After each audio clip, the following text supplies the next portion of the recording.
Good morning, everyone. Welcome to your lordships. Today we are going to deal with the Indian Evidence Act. आपकी introductory class कल हो चुकी है जिसमें आपका डेफिनेशन क्लॉज कवर हो चुका है. आज हम सेक्शन 5 से स्टार्ट करेंगे. Relevancy of facts. We will start with the topic of relevancy of fact which is from section 5 to section 55. Okay, तो सेक्शन 5 क्या कहता है? Evidence may be given of facts in issue and relevant facts. That mean किन चीज़ों का evidence दिया जा सकता है? रेलिवेंट फैक्ट्स का एंड फैक्ट इन इशू का. ये दोनों डेफिनेशंस आप पढ़ चुके हैं कल. इन दोनों की डेफिनेशंस आपको बताई जा चुकी है कल. So section 5 is an enabling provision. It enables a party to give evidence in any suit or any proceeding. That means it is applicable in civil cases as well as criminal cases. आपको ये पता है कि Indian evidence act civil cases पे भी apply करता है, criminal cases पे भी अप्लाई करता है. इसके कुछ सेक्शंस हैं स्पेसिफिकली सिविल केसेस पे अप्लाई करते हैं, लाइक सेक्शन 12, सेक्शन 23. ये स्पेसिफिकली आपके सिविल केसेस पे अप्लाई करते हैं. तो evidence may be given in any suit, that means civil proceedings, or proceeding that means criminal proceeding. तो आपके सिविल केसेस पे भी अप्लाई कर रहा है और आपके क्रिमिनल केसेस पे भी अप्लाई कर रहा है. That means in both cases, चाहे वो सिविल केसेस हो चाहे वो क्रिमिनल केसेस हो, एविडेंस दिया जा सकता है उन केसेस में.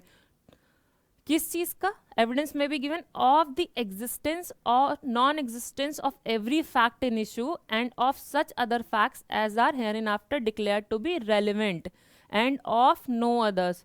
That means fact in issue and relevant facts जो अब 5 के बाद प्रोवाइडेड है कि कौन कौन से फैक्ट्स रेलिवेंट होंगे टिल 55. उन रेलिवेंट फैक्ट्स के लिए एविडेंस दिया सकता है, उनके एग्जिस्टेंस या नॉन एग्जिस्टेंस के लिए एविडेंस दिया सकता है कि हाँ ये फैक्ट एग्जिस्ट करता है या ये फैक्ट नहीं एग्जिस्ट करता है. या फिर फैक्ट इन इशू के लिए दिया जाता है कि फैक्ट इन इशू एग्जिस्ट करता है या नहीं एग्जिस्ट करता है, इसके लिए भी एविडेंस दिया सकता है. And of no others. That means section 5 declare कर रहा है कि इनके अलावा और किसी भी फैक्ट्स का एविडेंस नहीं दिया जा सकता है. केवल relevant facts and fact in issue के एग्जिस्टेंस एंड नॉन एग्जिस्टेंस के लिए एविडेंस दिया जा सकता है. Explanation says that this section shall not enable any person to give evidence of a fact which he is disentitled to prove by any provision of the law for the time being in force relating to civil procedure. That means अगर CPC में आप उसे prove नहीं कर सकते हैं किसी fact को, देन CPC में उस फैक्ट को प्रूव करने के लिए आप क्या है? डिसएंटाइटल्ड हैं. आप नहीं प्रूव कर सकते हैं उसको देने के लिए, उसका एविडेंस देने के लिए एंटाइटल्ड हैं ही नहीं. देन इन दैट केस उसको वो पर्सन किसी और केस में भी एविडेंस नहीं दे सकता है सेक्शन 5 का बेनिफिट लेके, कि सेक्शन 5 में तो प्रोवाइडेड है कि हम एविडेंस दे सकते हैं, एविडेंस में भी गिवन. बट अगर सिविल केसेस में, सिविल प्रोसीजर में मना है, कहीं भी वो डिसएंटाइटल है उस सब्जेक्ट पे एविडेंस देने के लिए, then in that case he can not give evidence in that fact of that fact. Okay, now see, A is tried for the murder of B by beating him with a club with the intention of causing his death. That means intention क्या थी? Death cause करने की. Beat किससे किया? और trial उसका किसके लिए चल रहा है? मर्डर के लिए चल रहा है. बी के मर्डर के लिए उसका ट्रायल चल रहा है ए का. दैट उसने उसे क्लब से बीट किया है with the intention of causing his death. So fact in issues में क्या क्या होगा आपका? Following are the facts are in issue. A is beating with the club, whether A ने B को क्लब से मारा था या नहीं. A is causing B's death by such beating. A के रीजन से, A के बीट करने के रीजन से डेथ कॉज हुई है B की. A's intention to cause B's death. A का इंटेंशन प्रूव करना होगा that he wanted to cause the death of B. See, Section 5 is an enabling provision. Section 5 has to be read with the first proviso of Section 165. 165 क्या कहता है? 165 में जजेस की power है टू आस्क क्वेश्चंस. जज जो है वो क्वेश्चंस पुट कर सकता है पार्टीज से. सो whatever is given or provided in Section 5, that is implicit in the first proviso of Section 165. First proviso of 165 क्या कहता है? The judgment must be based upon facts declared by this act to be relevant. That mean judgement किस पे based होना चाहिए, relevant facts पे based होना चाहिए, एंड ड्यूली प्रूव्ड, एंड उन फैक्ट्स पे प्रूव रेलिवेंट फैक्ट्स होने चाहिए और वो ड्यूली प्रूव होने चाहिए, उन पे वो जजमेंट बेस होना चाहिए. That is your first proviso of section 165. Now section 6, relevancy of facts forming part of same transaction. इसे रेस जेस्टे भी कहते हैं. सेक्शन 6 को रेस जेस्टे भी कहते हैं, doctrine of res gestae. That mean facts which though not in issue are so connected with the fact in issue as to form part of the same transaction are relevant whether they occurred at the same time and place or at different time and places. That means वो facts जो issue तो नहीं है, fact in issue तो नहीं है वो facts, but वो फैक्ट इन इशू से इस तरह कनेक्टेड है दैट वो सेम ट्रांजेक्शन बना रहे हैं, part of the same transaction है वो. That means directly fact in issue नहीं है, बट फैक्ट इन इशू से इस तरह से कनेक्टेड है दैट वो पार्ट सेम ट्रांजेक्शन का पार्ट बन रहे हैं. देन इन दैट केस वो रेलिवेंट होंगे वो फैक्ट्स, भले ही वो डिफरेंट टाइम एंड प्लेस पे हुए हों या सेम टाइम एंड प्लेस पर अकर हुए हों. ठीक, सी res geste, it is a fact, transaction or an event in continuity with the main transaction. That means main transaction के साथ वो continuity में, वो fact, वो event या फिर वो transaction main transaction के साथ in continuity में है. Res geste means forming part of the same transaction. There has to be continuity of transaction. That means elapse नहीं करनी चाहिए continuity. जो transaction है, जो events occur हुए हैं, वो इस तरह से same transaction में होने चाहिए कि वो spontaneous हो and continuous हो. And in order to be res geste, there has to be an automatic and spontaneous connection between fact under question and fact in issue. So section 6 is direct manifestation of doctrine of res geste, while elements of it can also be found in section 7, 8, 9 and 14. आपके preliminary examination में question आता है कि race जेस्टे किस section में provided है. Section 6 में. कई बार क्या होता है वो ऑप्शन में 6, 7, 8 भी कर दे देते हैं, तो उस केस में आपको 6, 7, 8, 9 वाले पे क्लिक करना है. स्पेशल अलग से सेक्शन 6 अगर प्रोवाइडेड हो आपको सेक्शन 6 पे क्लिक करना है. बट अगर उन्होंने क्या नाम सेक्शन 6 अलग से सेपरेटली नहीं दिया हुआ है, उन्होंने 2-3 सेक्शन के साथ मिक्स किया हुआ है, देन 6, 7, 8, 9 आपका रेस जेस्टे में फॉल करता है. Okay,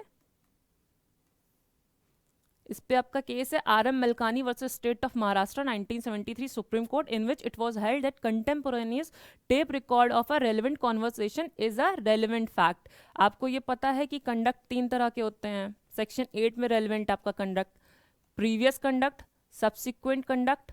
subsequent and previous conduct आपका कहाँ रेलेवेंट है, सेक्शन 8 में रेलेवेंट है. बट जो कंटेम्पोरेनियस आपका कंडक्ट है वो सेक्शन 6 में रेलेवेंट होगा. ओके, फॉर सेम ट्रांजेक्शन का एग्जाम्पल देते हैं. आपका दूधनाथ पांडे का केस है versus state of UP, in which case Dudhnath Pandey is an accused person. Dudhnath Pandey as accused person था एंड उसने पप्पू भैया की डेथ कॉज की थी. तो पप्पू भैया की जब उसने डेथ कॉज की थी, देन पप्पू भैया के जो सर्वेंट थे उन्होंने हाथी पार्क के ही सामने, इलाहाबाद का इंसिडेंट है आपका ये, हाथी पार्क के ही सामने उसके सर्वेंट और उसका फ्रेंड ने दूधनाथ पांडे को पप्पू भैया की डेथ कॉज करते हुए देख लिया. देन वो उन्होंने जैसे ही देखा कि उसने फायर किया है, पप्पू भैया की डेथ हो गई है, वो तुरंत भाग करके पास में एक स्कूल था जहाँ पप्पू भैया की सिस्टर टीचर थी, उनको जाके इन्फॉर्म किया. वो वहां से भागते हुए आई, उन्होंने देखा और वो भाग गई. वो उन्होंने पुलिस स्टेशन में तुरंत FIR लॉन्च कराई. सो ये सब क्या है, part of the same transaction है. डेथ कॉज करते हुए देखा, तुरंत इन्फॉर्म किया सिस्टर को, सिस्टर आई, सिस्टर ने इंसिडेंट देखा, सिस्टर गई पुलिस स्टेशन, तुरंत सिस्टर ने FIR लॉन्च कराई. This is what, this is part of the same transaction. ये सेम सेक्शन, ये सेम केस आपका सेक्शन 11 में बहुत इंपॉर्टेंट है क्यों, इसमें अक्यूज पर्सन ने प्ली ऑफ एलिबाई रेस की थी. सो प्ली ऑफ एलिबाई आपका सेक्शन 11 में आता है. तो इसमें ये भी क्वेश्चन पुट होता है कि दूधनाथ पांडे इनमें से किस सेक्शन पे बेस्ड है, या सेक्शन 11 इनमें से कौन से केसेस पे बेस्ड है, इनमें से कौन सा केस है जो सेक्शन 11 से रिलेटेड है. तो that is your Dudhnath Pandey versus state of UP. Now section 7, facts which form the occasion, cause of effect or fact and issue, facts which are the occasion cause और इफेक्ट, दैट मीन्स वो fact जो कि या तो occasion आपको occasion generate करते हैं, किसी चीज का कॉज है, किसी चीज का इफेक्ट है, वो चाहे इमीडिएट हो या अदरवाइज हो, किसके, रेलिवेंट फैक्ट के। और फैक्ट इन इशू और which constitute the state of thing, या स्टेट ऑफ थिंग कॉन्स्टिट्यूट करते हैं वो facts under which they happen, जिस कंडीशन में, जिस स्टेट ऑफ थिंग में वो सिचुएशन, वो फैक्ट्स हैपन हुए थे। और which afforded an opportunity for their occurrence और ट्रांजेक्शन आर रेलिवेंट, या फिर अपॉर्चुनिटी अफोर्ड करते हैं, वो फैक्ट्स क्या होंगे, रेलिवेंट होंगे। दैट मीन सेक्शन 7 में 5 थिंग्स हैं, एक आपका कॉज है, एक आपका इफेक्ट है, एक आपका अपॉर्चुनिटी है, स्टेट ऑफ थिंग्स है, एंड ओकेजन है। सो कॉज क्या होता है, रीजन बिहाइंड समथिंग। इफेक्ट क्या होता है कि कोई भी आपने एक्ट किया, उसका जो कॉन्सिक्वेंस है, उसका जो कुछ ना कुछ इफेक्ट होगा ना, कोई एक्ट करने के बाद कुछ ना कुछ उसका जो इफेक्ट होता है, that is your effect. Any act will leave an effect. State of things, that means उस पीरियड ऑफ टाइम पे वहाँ जो सर्कमस्टांसेस वहाँ एग्जिस्ट कर रही थी, that is what your state of things. Occasion भी एक सर्कमस्टांस है, जैसे एक घर में रहता था, एक आइसोलेटेड प्लेस में एक घर में रहता था, जिस वजह से जब उसके यहाँ चोरी हुई, तो चोरी उसके यहाँ थेफ्ट एंड मर्डर कॉज हुआ, तो ये कैसे, ये क्या है, ओकेजन। ओकेजन क्या है कि वो अलग एक जगह रहता था, एक आइसोलेटेड प्लेस में रहता था, which afforded an opportunity to the accused person, कि यहाँ पर थेफ्ट कमिट करना इज वेरी इजी। ओके, तो अपॉर्चुनिटी कहाँ से कार्व आउट होती है, ओकेजन से। ओकेजन होगा, मौका होगा, तभी आप उस मौके का फायदा उठा करके कोई एक्ट कमिट कर सकते हो। एक्यूज किसी अपॉर्चुनिटी कैसे कार्व आउट करेगी, ओकेजन पे ही वो अपॉर्चुनिटी उसको अराइज होगी, वो उस अपॉर्चुनिटी का बेनिफिट लेकर के कोई एक्ट कमिट करेगा। सी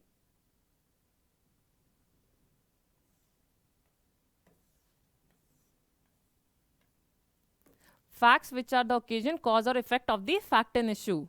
Facts which are the occasion, cause or effect, immediate या otherwise, that means जो cause है, जो effect है, वो immediate भी हो सकता है, otherwise भी हो सकता है। किसका, relevant fact का। occasion, cause या effect किसका, relevant fact का। और fact and issue, या फिर constitute the state of things under which they happened और which afforded an opportunity for their occurrence और ट्रांजेक्शन आर रेलिवेंट। ये फैक्ट्स क्या होंगे, रेलिवेंट होंगे। The question is whether A robbed B, question है क्या ए ने बी को रॉब किया। The fact that shortly before the robbery, robbery होने से जस्ट पहले, B went to a fair with money in his possession, B अपने जेब में पैसे लेकर के एक मेले में गया, एक फेयर में गया, and that he showed it, and उसने वो दिखाया या मेंशन किया। The fact that he had it to third person, उसने थर्ड पर्सन को दिखाया कि देखो मेरे पास 1000 रुपए हैं, तो ये क्या है, रेलिवेंट फैक्ट है।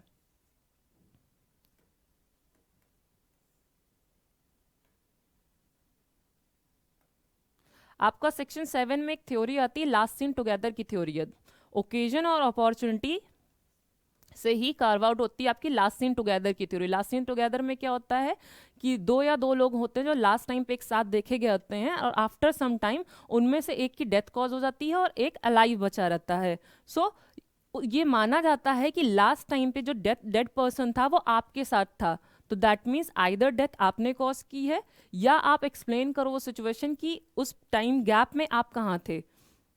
The theory of last scene is one where 2 persons are seen together alive, and after an interval of time, one of them is found alive and other dead. Section 7 includes the doctrine of last scene. It is an important link in the chain of circumstances. That means किसी case में हमारे पास direct evidence नहीं है, या तो आपके पास direct, या तो कोर्ट के पास डायरेक्ट एविडेंस आता है कि ये आई विटनेस है, इसने इंसिडेंट होते हुए देखा, इसने डेथ कॉज होते हुए देखी है, दैट ए ने बी को मारा, इसने अपनी आई से ही देखा, तो वो क्या आई विटनेस है, डायरेक्ट एविडेंस है। जो एविडेंस देख रहा है उसने खुद उसे देखा है, सुना है, या परसीव बाई सेंसेस किया है, उसने परसीव किया अपने senses, that is your direct evidence. But if आपके पास डायरेक्ट एविडेंस नहीं है, तो हम कोर्ट किसकी हेल्प लेता है, सर्कमस्टेंशियल एविडेंसेस की हेल्प लेता है, दैट उस टाइम पर क्या सर्कमस्टेंसेस थी जो ये शो कर रही हैं दैट ये इवेंट इन सर्कमस्टांसेस के थ्रू हुआ है। आपके जो गोल्डन प्रिंसिपल्स और सर्कमस्टांशियल एविडेंसेस प्रोवाइडेड है, जिसे पंचशील भी प्रिंसिपल्स कहा जाता है, that is in your Sharad Chand Virdi Sarda case. Okay, ये केस आपके प्री में भी क्वेश्चन में आता है। तो अगर कोर्ट के पास डायरेक्ट एविडेंस नहीं है, देन वो सर्कमस्टांशियल एविडेंसेस की हेल्प लेगी। तो चेन ऑफ सर्कमस्टांशियल एविडेंस ऐसी होनी चाहिए जो पर्टिकुलर सर्कमस्टांसेस हुए हैं वो ऐसे होने चाहिए कि वो इस तरह उनका फॉर्मेशन हो कि उसमें कहीं भी कोई स्पेस ना रह जाए। जितने भी पॉइंट्स हैं वो यही शो करें that offence has been committed by the accused person. जो भी अफेंस कमिट किया वो किसने कमिट किया? एक्यूज पर्सन ने। लाइक अगर ये एक्यूजेशन है कि ए ने बी का मर्डर किया है, इसका कोई डायरेक्ट एविडेंस नहीं है, देन सर्कमस्टेंशियल एविडेंसेस जो भी लेगी कोर्ट वो इस तरह से फॉर्म होनी चाहिए कि हर सर्कमस्टेंस ये शो करें दैट ए ने बी की डेथ कॉज की है। Okay, for example A and B are friends. A के पास एक जीप है जो कि वो रिपेयर कराने बी की गैराज में जाता था, उन दोनों की फ्रेंडशिप हो गई। Later on A came to know A wanted to friendship with C, a female. A C से फ्रेंडशिप करना चाहता था but he came to know that B is a good friend of C, जिसकी वजह से ए और बी की लड़ाई हो गई और उन दोनों की बातचीत बंद हो गई। कुछ टाइम बाद क्या हुआ कि ए आया बी के घर पर, बी के भाई से पूछा वेयर इज बी। बी के भाई ने बोला कि वो तो गैराज में है। ए गैराज में गया, उसे वहां भी बी नहीं मिला। नेक्स्ट डे बी की डेड बॉडी मिलती है। तो ये क्या लास्ट सीन टुगेदर, मतलब आप उसके बारे में, उसकी डेथ से पहले उसको आप सर्च कर रहे थे। तो आप बताइए कि आप उस टाइम पर उसको, अगर वो आपको मिला नहीं तो आपने उसकी डेथ कॉज नहीं की, तो आप उस टाइम पर क्यों, कहाँ थे और आप क्यों उसकी सर्च कर रहे थे? या फिर ए एंड बी को शाम के टाइम साथ में देखा गया, दोनों बात कर रहे थे, एक साथ चाय चाय पिए, वहाँ उन लोगों की लड़ाई हुई, उसके बाद वो लोग वहाँ से निकल गए। 4 घंटे बाद पता चलता है कि बी की डेथ कॉज हो गई। तो लास्ट टाइम कौन साथ में था? ए था। तो ऐसा नहीं कन्विक्शन पे बेस हो जाएगी, इस पे कन्विक्शन बेस नहीं होते, बट ये प्रोबेबल कर देती है सिचुएशन को दैट ए ने ही डेथ की, बी की डेथ कॉज की। बट अगर अदर सर्कमस्टांसेस जो ये प्रूव करें नहीं ऐसा होना, ऐसा नहीं हुआ है, तो आप उस सर्कमस्टांसेस को प्रूव करो। So see it is an important link in the chain of circumstance. That mean chain of circumstances form करने में ये बहुत इंपॉर्टेंट लिंक है आपका last seen together theory, that would point towards the guilt of the accused person with some certainty, but it will not be prudence to base the conviction solely upon LST. That means that must be corroborate with the other facts also. अगर आपको लगता है कि last seen together theory पे आपको लगता है accused ने ही offense commit किया है, then in that case आप उसको other evidences से भी corroborate करिए कि हाँ ये evidences और हैं जो इस चीज़ को confirm कर रहे हैं। The foundation of this theory is based on the principle of probability, cause and connection. इस थ्योरी की फाउंडेशन किस पे बेस्ड है? प्रोबेबिलिटी पे। दैट मीन्स चांसेस हैं कि ऐसा हो सकता था। कॉज क्या रीजन है? उन दोनों की लड़ाई हुई थी, दैट इज व्हाट कॉज, जिसकी वजह से ए ने बी की डेथ कॉज की, या हो सकता है ए ने बी की डेथ कॉज की हो। कनेक्शन है उसमें। तो ये थ्योरी किस पे बेस्ड है? प्रोबेबिलिटी, कॉज एंड कनेक्शन पे। Section 8 provides for motive, preparation and previous और subsequent conduct. That mean section 8 में क्या फैक्ट्स रेलिवेंट हैं? जो वो फैक्ट्स जो मोटिव शो करते हैं, मोटिव रेलिवेंट नहीं है, फैक्ट शोइंग मोटिव रेलिवेंट है, या फिर वो फैक्ट्स जो प्रिपरेशन शो करते हैं, या फिर वो फैक्ट्स जो कंडक्ट बताते हैं। कंडक्ट कैसा? प्रीवियस या सब्सिक्वेंट। क्यों? क्योंकि कंटेम्पोरेनियस जो कंडक्ट है वो कहाँ रेलिवेंट है? सेक्शन 6 में है। प्रीवियस एंड सब्सिक्वेंट कंडक्ट कहाँ रेलिवेंट है? सेक्शन 8 में रेलिवेंट है। सो तीन चीजें आपकी, preparation, motive and conduct is relevant under section 8। See any fact which shows और constitutes a motive, that means fact जो मोटिव को कॉन्स्टिट्यूट कर रहा है या फैक्ट जो मोटिव को शो कर रहा है वो फैक्ट रेलिवेंट होगा। रेलिवेंसी किस चीज की है? फैक्ट की है, ना कि मोटिव की है। तो जो फैक्ट्स मोटिव शो कर रहे होंगे या मोटिव कॉन्स्टिट्यूट कर रहे होंगे वो फैक्ट कहाँ रेलिवेंट होंगे? सेक्शन 8 में। Preparation, any fact which shows और कॉन्स्टिट्यूट प्रिपरेशन, कोई भी फैक्ट जो आपकी प्रिपरेशन शो कर रहा है। आप एक्यूज पर्सन, ए एक्यूज पर्सन है, वो मार्केट गया, उसने नाइफ खरीदी, उसने नाइफ ऐसी खरीदी, उसने किचन पर्पस के लिए नाइफ नहीं खरीदी, उसने इतनी ज़्यादा शार्प नाइफ खरीदी जिससे किसी की डेथ कॉज की जा सके। So what is this? This is your preparation. Pistol लेने गया, तो what is this is your preparation. अगर उसके बाद कोई डेथ कमिट होती है और ये पता चलता है कि आपकी ही बुलेट से वो डेथ कॉज हुई है, तो प्रिपरेशन क्या है? कि आप शॉप पर गए, आपने वो ऑफेंसिव वेपन परचेज किया। कंडक्ट,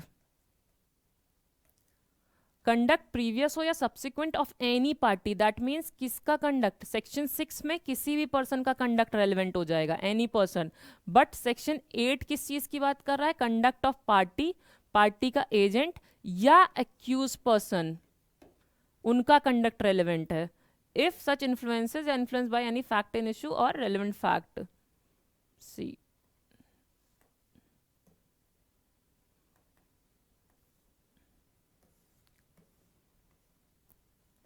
सेक्शन 8 का ये फर्स्ट पैरा जो है वो तो कह रहा है कि जो भी मोटिव या प्रिपरेशन, कोई फैक्ट जो मोटिव कॉन्स्टिट्यूट कर रहा है या प्रिपरेशन शो कर रहा है वो रेलिवेंट होंगे, ठीक है। Any fact is relevant which shows और कॉन्स्टिट्यूट अ मोटिव प्रिपरेशन, किस चीज के लिए, for any fact in issue और relevant fact, okay. The conduct of any party agent to that party to any suit, that means civil cases, proceeding, criminal cases, in reference to such suit या proceeding, conduct किसके reference में हो, उस suit या proceeding के reference में हो, या फिर fact in issue या relevant fact के reference में हो। See, and the conduct of any person an offense against whom is subject to any proceeding is relevant if such conduct influences or is influenced by any fact in issue or relevant fact and whether it was previous या subsequent thereto। so conduct आपका कैसा हो, चाहे previous हो चाहे subsequent हो, वो relevant होगा। दैट मीन्स विटनेस का कंडक्ट रेलिवेंट नहीं है सेक्शन 8 में, okay. Explanation 1. The word conduct in this section does not include statements. That means conduct statement include नहीं करता है। यहाँ जो सेक्शन 8 में conduct word mentioned है वो statement include नहीं करता है, unless वो statements कैसे हो, statement accompany and explain act other than statements। That means जो आपके statements हों वो accompany करें या explain करें acts को, जो भी एक्ट हुआ उसको अकम्पनी करें एंड एक्सप्लेन करें उस एक्ट को। But this explanation is not to affect the relevancy of statement under any of section of this act. But ये जनरल रूल क्या है, कंडक्ट स्टेटमेंट इंक्लूड नहीं करता है। बट इसका मतलब ये नहीं है कि इस पूरे एविडेंस एक्ट में जहाँ कोई स्टेटमेंट रेलिवेंट है उसकी रेलिवेंसी कोई चैलेंज कर रहा है। ये सेक्शन 8 केवल सेक्शन 8 में प्रोवाइडेड कंडक्ट के लिए है। कहीं और अगर स्टेटमेंट रेलिवेंट है, दैट इज आपके सेक्शन 17 में एडमिशन डिफाइंड, एडमिशन रेलिवेंट है। एडमिशन क्या होता है, एडमिशन एक स्टेटमेंट होता है। तो अदरवाइज तो statement relevant as an admission, as in confession भी रेलिवेंट हो सकता है। सो अगर अदरवाइज रेलिवेंट है उसको चैलेंज नहीं कर रही, ये सिर्फ सेक्शन 8 के पर्पस से बता रहा है कि कोई स्टेटमेंट अगर किसी एक्ट को अकम्पनी या एक्सप्लेन नहीं करता है तो वो सेक्शन 8 में रेलिवेंट नहीं होगा। But if that statement accompanies और and explains the act, then in that case that section that statement will be relevant under section 8 as an conduct. तो ये बता रहा है कि कोई स्टेटमेंट एज अ कंडक्ट कब रेलिवेंट होगा, okay. When the conduct of any person is relevant, that means अगर किसी पर्सन का कंडक्ट रेलिवेंट है, any statement made to him, तो कोई भी स्टेटमेंट जो उसको किया जा रहा है या तो डायरेक्टली उसको कोई स्टेटमेंट किया जा रहा है या फिर उसको सुनाते हुए कोई स्टेटमेंट किया जा रहा है, इन हिज प्रेजेंस और in his presence and hearing, that means उसकी प्रेजेंस में उसको सुनाते हुए कोई स्टेटमेंट दिया जा रहा है, which affect such conduct is relevant, जो कि उसके कंडक्ट को अफेक्ट कर रहा है। दैट मीन्स पहला एक्सप्लेनेशन आपका क्या कहता है सेक्शन 8 का, कि कंडक्ट में स्टेटमेंट नहीं आते हैं, लेकिन कब आ सकते हैं, जब वो स्टेटमेंट अकम्पनी कर रहा हो एंड एक्सप्लेन कर रहा हो किसी एक्ट को। दूसरा सेक्शन कह रहा है कि किसी पर्सन का कंडक्ट रेलिवेंट है, दूसरा एक्सप्लेनेशन कह रहा है किसी पर्सन का कंडक्ट रेलिवेंट है एंड देन उस पर्सन को जो स्टेटमेंट उस पर्सन को डायरेक्टली किया जा रहा है या फिर उसकी प्रेजेंस में उसे सुनाते हुए किया जा रहा है, जो उसके कंडक्ट को अफेक्ट कर रहा है, तो वो कंडक्ट क्या होगा, रेलिवेंट होगा। स्टेटमेंट क्या होगा, रेलिवेंट होगा। Okay, C illustration.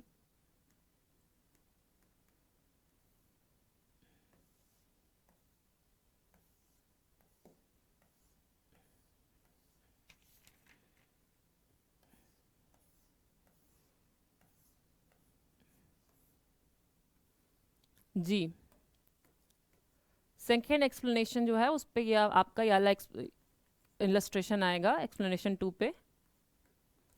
The question is whether ए ओज बी रुपीज 10,000।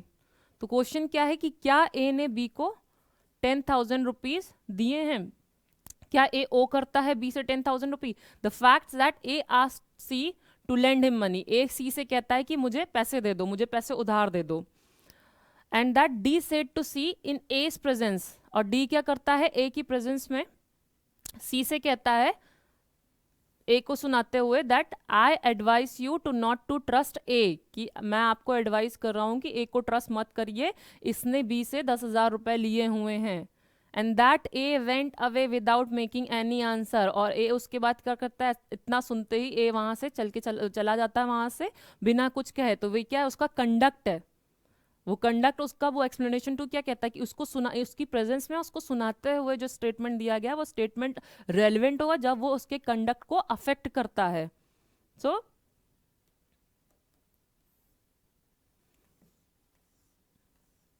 इसमें यहां से भी आपका क्वेश्चन आ चुका है प्री में, डायरेक्ट इलेस्ट्रेशन वो उठा के पुट कर देते हैं और उसमें आंसर पूछते हैं। The question is whether A was ravished, क्या ए रेविश हुई थी? The fact that shortly after the alleged rape, जो अभी रेप प्रूव नहीं हुआ, that is what, that is why alleged word has been used. तो जैसे ही अलेज्ड रेप के बाद उसने क्या किया, कंप्लेन की रिलेटिंग टू द क्राइम, उसने कंप्लेन की, क्राइम से रिलेटेड कंप्लेन कर दी। The circumstances under which and the terms in which the complaint was made are relevant, that so जिस सर्कमस्टांसेस में वो कंप्लेंट की गई थी एंड जिन टर्म्स वो कंप्लेंट की गई थी तो वो क्या होंगे, वो रेलिवेंट होंगे, बिकॉज इंसिडेंट होते ही उसने क्या किया, रिपोर्ट कर दी, इंसिडेंट होते हुए उसने उसकी कंप्लेन कर दी। But if the fact that without making a complaint she said that she had been ravished is not relevant, that means बिना complain किए हुए वो ये statement दे रही है that I have been ravished, then in that case that statement is not relevant as a conduct under this section, though it may be relevant as a dying declaration under section 32 या corroborative evidence under section 157, but section 8 में relevant नहीं होगा। 32 157 में relevant हो सकता है, but section 8 में relevant नहीं होगा, because उसका conduct उसको explain नहीं कर रहा, उसके act को accompany नहीं कर रहा, उसके act को explain नहीं कर रहा है। अगर उसने complain की है तो इसका मतलब कि इस एक्ट जो वो स्टेटमेंट दे रही है इस एक्ट के बारे में, उसके बारे में उसने कंप्लेन भी की है, तो दैट मीन्स उसका एक्ट जो है वो क्या कर रहा है, कंपनी को एक्सप्लेन कर रहा है इसके स्टेटमेंट को, दैट मेरे साथ ये ऑफेंस कमिट हुआ है, मैंने इसकी कंप्लेन भी की है। बट इफ नहीं की है तो उसे सेक्शन 8 पे रेलिवेंट नहीं माना जाएगा। तो ये इलस्ट्रेशन आपको अच्छे से कर लेना है क्योंकि एग्जाम में आपके पूछा जाता है।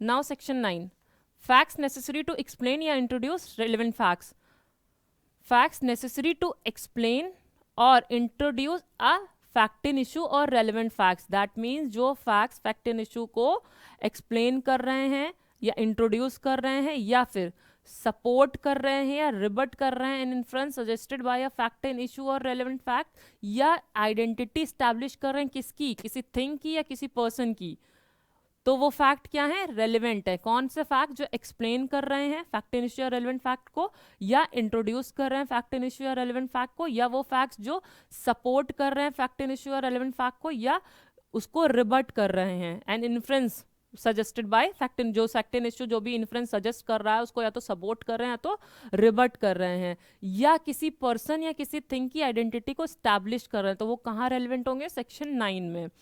और फिक्स द टाइम और place at which any fact in issue और रेलिवेंट फैक्ट हैपन, या क्या कर रहे हैं, वो फैक्ट्स फिक्स कर रहे हैं। क्या चीज फिक्स कर रहे हैं, टाइम और प्लेस, जिस टाइम पर वो फैक्ट इन इश्यू, जिस प्लेस पर वो फैक्ट इन इश्यू या रेलिवेंट फैक्ट अकर हुआ था, और which show the relation of parties by whom any such fact was transaction, या वो पार्टीज का रिलेशन शो कर रहे हैं जिसमें वो फैक्ट ट्रांजैक्ट हुआ था, are relevant in so far as they are necessary for that purpose, वो कहाँ किस एक्सटेंट तक रेलिवेंट होंगे, जिस एक्सटेंट तक वो नेसेसरी हैं उस पर्पज के लिए। तो इसी सेक्शन में आपका टेस्ट आइडेंटिफिकेशन परेड रेलिवेंट होता है। हम लोगों ने सीआरपीसी में पढ़ा है कि सेक्शन 54A में मैजिस्ट्रेट जो है वो पुलिस इन्वेस्टिगेटिंग ऑफिसर के कहने पर उसे टीआईपी करने का, टेस्ट आइडेंटिफिकेशन परेड करने का ऑर्डर दे सकती है। Police during investigation test identification parade करने का ऑर्डर दे सकती है magistrate to police officer on his request. तो उसकी रेलेवेंसी कहाँ है, उस टेस्ट आइडेंटिफिकेशन परेड की रेलेवेंसी आपकी सेक्शन 9 में है। कहाँ से पता चलता है ये आपके इस पार्ट से पता चलता है, which establish the identity of any person और thing whose identity is relevant, जिस पर्सन या थिंग की आइडेंटिटी रेलिवेंट है उस चीज की उसको क्या यहाँ पे पर्सन की अगर पर्सन को किसी पर्सन को आइडेंटिफाई करना है, किसी पर्सन के लिए टेस्ट आइडेंटिफिकेशन परेड कराना है, that is relevant under section 9 because of this part. Okay, section 54A क्या कहता है कि ड्यूरिंग इन्वेस्टिगेशन पुलिस ऑफिसर को लगता है कि दैट इस पार्टी का इन्वेस्टिगेशन कराना जरूर, इस पार्टी का आइडेंटिफिकेशन कराना जरूरी है, और ट्रायल तक, क्योंकि होता क्या, पहले आपका इन्वेस्टिगेशन होता है, फिर आपकी इंक्वायरी होती है, फिर आपका ट्रायल होता है, ट्रायल होते होते बहुत टाइम बीत चुका होता है, तो ऐसा ना हो कि जो विटनेस है उसकी मेमोरी फेड हो जाए, वो ट्रायल स्टेज पे एक्यूज को पहचान ही ना पाए। तो इसलिए पुलिस ऑफिसर चाहता है कि इन्वेस्टिगेशन के टाइम पर एक टेस्ट आइडेंटिफिकेशन परेड करा ली जाए, और उसमें जो भी विटनेस ने स्टेटमेंट दिया हो कि हाँ यही पर्सन है जिसने ऑफेंस कमिट किया था, यही अक्यूज पर्सन है, उसका एक स्टेटमेंट पुलिस ऑफिसर रिकॉर्ड कर लेगी। बट ये statement as an evidence use नहीं किया सकता। क्यों? क्योंकि it will be hit by section 162 of CrPC. आपने पढ़ा है कि पुलिस ऑफिसर जो भी स्टेटमेंट लेती है ड्यूरिंग इन्वेस्टिगेशन, उसको एज एन एविडेंस यूज नहीं कर सकते हैं। कौन सा सेक्शन कहता है आपका? सेक्शन 162। बट फिर भी पुलिस ऑफिसर यहाँ क्या करती है, टीआईपी का एक स्टेटमेंट रिकॉर्ड कर लेती है, एंड लेटर ऑन जब ट्रायल स्टेज पर, और इसके लिए क्या नेसेसरी है, अगर पुलिस ऑफिसर जो भी स्टेटमेंट रिकॉर्ड कर रही है विटनेसेस का, उसके लिए जरूरी, क्योंकि 162 हिट हो जाएगा, तो आपको ये जो टेस्ट आइडेंटिफिकेशन परेड आप ड्यूरिंग इन्वेस्टिगेशन करा रहा पुलिस ऑफिसर, इसके लिए उसे क्या करना होगा, इन प्रेजेंस ऑफ मैजिस्ट्रेट वो टेस्ट आइडेंटिफिकेशन परेड करवानी चाहिए, सो दैट वो रेलिवेंट बना रहे, उसकी एडमिसिबिलिटी बनी रहे, उसको एज एन एविडेंस यूज किया जा सके। क्योंकि अगर केवल पुलिस ऑफिसर कराएगा TIP, then in that case वो रेलिवेंट नहीं हो पाएगा, वो एडमिसिबल नहीं हो पाएगा, because that will be hit by section 162 of CrPC. But if वो आइडेंटिफिकेशन मैजिस्ट्रेट की परेड में, मैजिस्ट्रेट की प्रेजेंस में कराता है, देन इन दैट केस वो आइडेंटिफिकेशन परेड, जो आइडेंटिफिकेशन हुआ है उसकी जो रिपोर्ट है, वो एज एन एविडेंस यूज की जा सकती है। And later on trial stage पे जब विटनेस को बुलाया जाएगा, तो एक बार फिर उससे आइडेंटिफिकेशन कराएगी कोर्ट कि ये क्या यही एक्यूज पर्सन है। और उन केसेस में यहाँ का जो विटनेस ने टेस्टिमनी दी है, यहाँ जो स्टेटमेंट दिया है, इन दोनों को मैच करके देखेंगे कि यहाँ दोनों में उसने सेम पर्सन ही बताए हैं। ओके, तो सेक्शन 9, ये क्वेश्चन आपका आता है कि टेस्ट आइडेंटिफिकेशन परेड किस सेक्शन में रेलिवेंट है। So section 9। ऑर्डर कहाँ दिया जाता है, मैजिस्ट्रेट किस सेक्शन में ऑर्डर देती है, 54A of IPC. The question is whether a given document is a will of A. The state of A's property and of his family at the date of alleged will may be relevant facts. That A की property क्या थी और उस date पर जिस दिन पे will हुई थी, और उसकी फैमिली क्या प्रॉपर्टी थी, वो क्या होगी, एक रेलिवेंट फैक्ट होगी। A shows B for a libel imputing disgraceful conduct to A. B affirms that the matter alleged to be libelous is true. The position and relation of the parties at the time when the libel was present may be relevant facts as introductory to fact in issue. The parties की क्या position थी, parties का क्या relation था, ये कहाँ आपके section में relevant होगा, section 9 में। Now section 10. Things said or done by conspirator in reference to common design. Okay, see.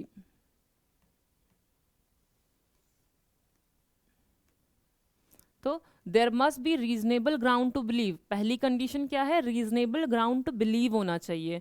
That 2 और more persons have enter into conspiracy. That mean 2 या 2 से ज्यादा लोग कॉन्स्पिरेसी में एंटर कर गए हैं। तो पहले रीजनेबल ग्राउंड टू बिलीव होना चाहिए, या 2 से ज्यादा लोगों ने कॉन्स्पिरेसी की है। कॉन्स्पिरेसी किस चीज के लिए, टू कमिट एन अफेंस या एक्शनेबल रॉन्ग। कॉन्स्पिरेसी कोई अफेंस कमिट करने के लिए या किसी एक्शनेबल रॉन्ग को कमिट करने के लिए। अफेंस इन द सेंस आपका आईपीसी में पनिशेबल है वो act. Actionable wrong means civil damage, civil आपके सिविल केस हैं, आपके टॉर्ट है, टॉर्ट आपका क्या है, सिविल रॉन्ग है। सो तो कॉन्स्पिरेसी किस चीज के लिए होनी चाहिए, कोई अफेंस कमिट करने के लिए या एक्शनेबल रॉन्ग कमिट करने के लिए। एनीथिंग सेड डन और written by any of them in reference to their common intention. जो भी चीज उन्होंने कही है, की है या लिखी है, वो रेलिवेंट होगा। एनीथिंग सेड डन और रिटन विल बी रेलिवेंट। और सेड डन और रिटन किसके रेफरेंस में, कॉमन इंटेंशन के। किसी एक ने भी कहा हो, ऐसा नहीं है कि 3 लोग हैं तो तीनों ने बोला हो, इन तीनों में से एक ने भी कहा हो। लाइक ए बी सी ने एक कॉन्स्पिरेसी की to commit an offence, theft commit करने की कॉन्स्पिरेसी की।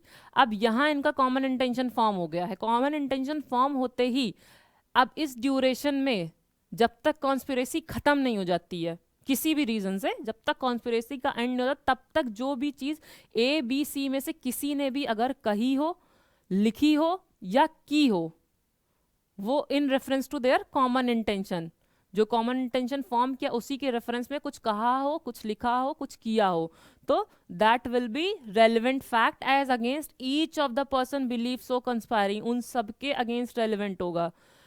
And the act must have been done after the time when the intention to conspire was first entertained by any one of them.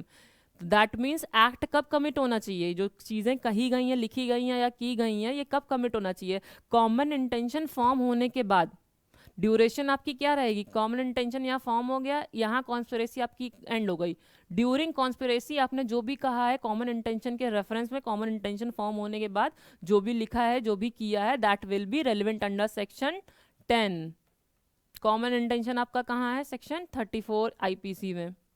ठीक है. Conspiracy आपका कहाँ defined है? 120A IPC में. Punishable है 120B आईपीसी में. जैसे ही कॉन्स्पिरेसी खत्म हुई, अब इसके बाद अगर उसमें से किसी ने भी कुछ भी कहा हो, that will not be relevant. ठीक. और एविडेंस किस चीज का दिया सकता है? To prove the existence of conspiracy. क्या आप प्रूफ करो? दैट कॉन्स्पिरेसी थी. To show that a particular person was a party to the conspiracy, and वो पर्टिकुलर पर्सन उस कॉन्स्पिरेसी की उस पार्टी था. ए बी सी थे, तो आप ये कोई भी पर्सन इस चीज का एविडेंस दे सकता है कि हाँ कॉन्स्पिरेसी एग्जिस्ट कर रही थी एंड ए बी सी उसकी पार्टी थे. ओके. अब अगर यहां कॉमन इंटेंशन फॉर्म हुआ, ए बी सी पार्टी थे, ओके, कॉन्स्पिरेसी चल रही है, कॉमन इंटेंशन फॉर्म हो गया, यहां पर सी ने विड्रॉ कर लिया कॉन्स्पिरेसी से. ओके. अब सी यहां पर जो भी कहेगा that will not be relevant because वो कॉन्स्पिरेसी से हट चुका है. तो आपको जो भी कहना है वो कॉमन इंटेंशन के रेफरेंस में कहना है और कॉन्स्पिरेसी की पार्टी रहते हुए कहना. अब यहां पर आप पार्टी ही नहीं रहे, तो रेलिवेंट किसकी चीजें हो रही है? रेलिवेंट किसके फैक्ट्स हो रहे हैं? पार्टी के हो रहे हैं. पार्टी जो कह रहा है कर रहा है. जब सी पार्टी ही नहीं रहा, अब वो कुछ भी कहे करे, that will not be relevant under section 10. आपको याद क्या रखना है कि एविडेंस किसका दिया जाना है कि कॉन्स्पिरेसी एग्जिस्ट कर रही थी, कॉन्स्पिरेसी थी, और ये जो हैं ये पर्सन्स, ये पार्टीज थे कॉन्स्पिरेसी के. See section 10 will apply only to things said, done or written while the said conspiracy was in existence. तो दैट मीन्स कब रेलिवेंट होगी वो चीजें जो कही गई, सेड, डन या रिटर्न है? जब तक कॉन्स्पिरेसी एग्जिस्टेंस में थी.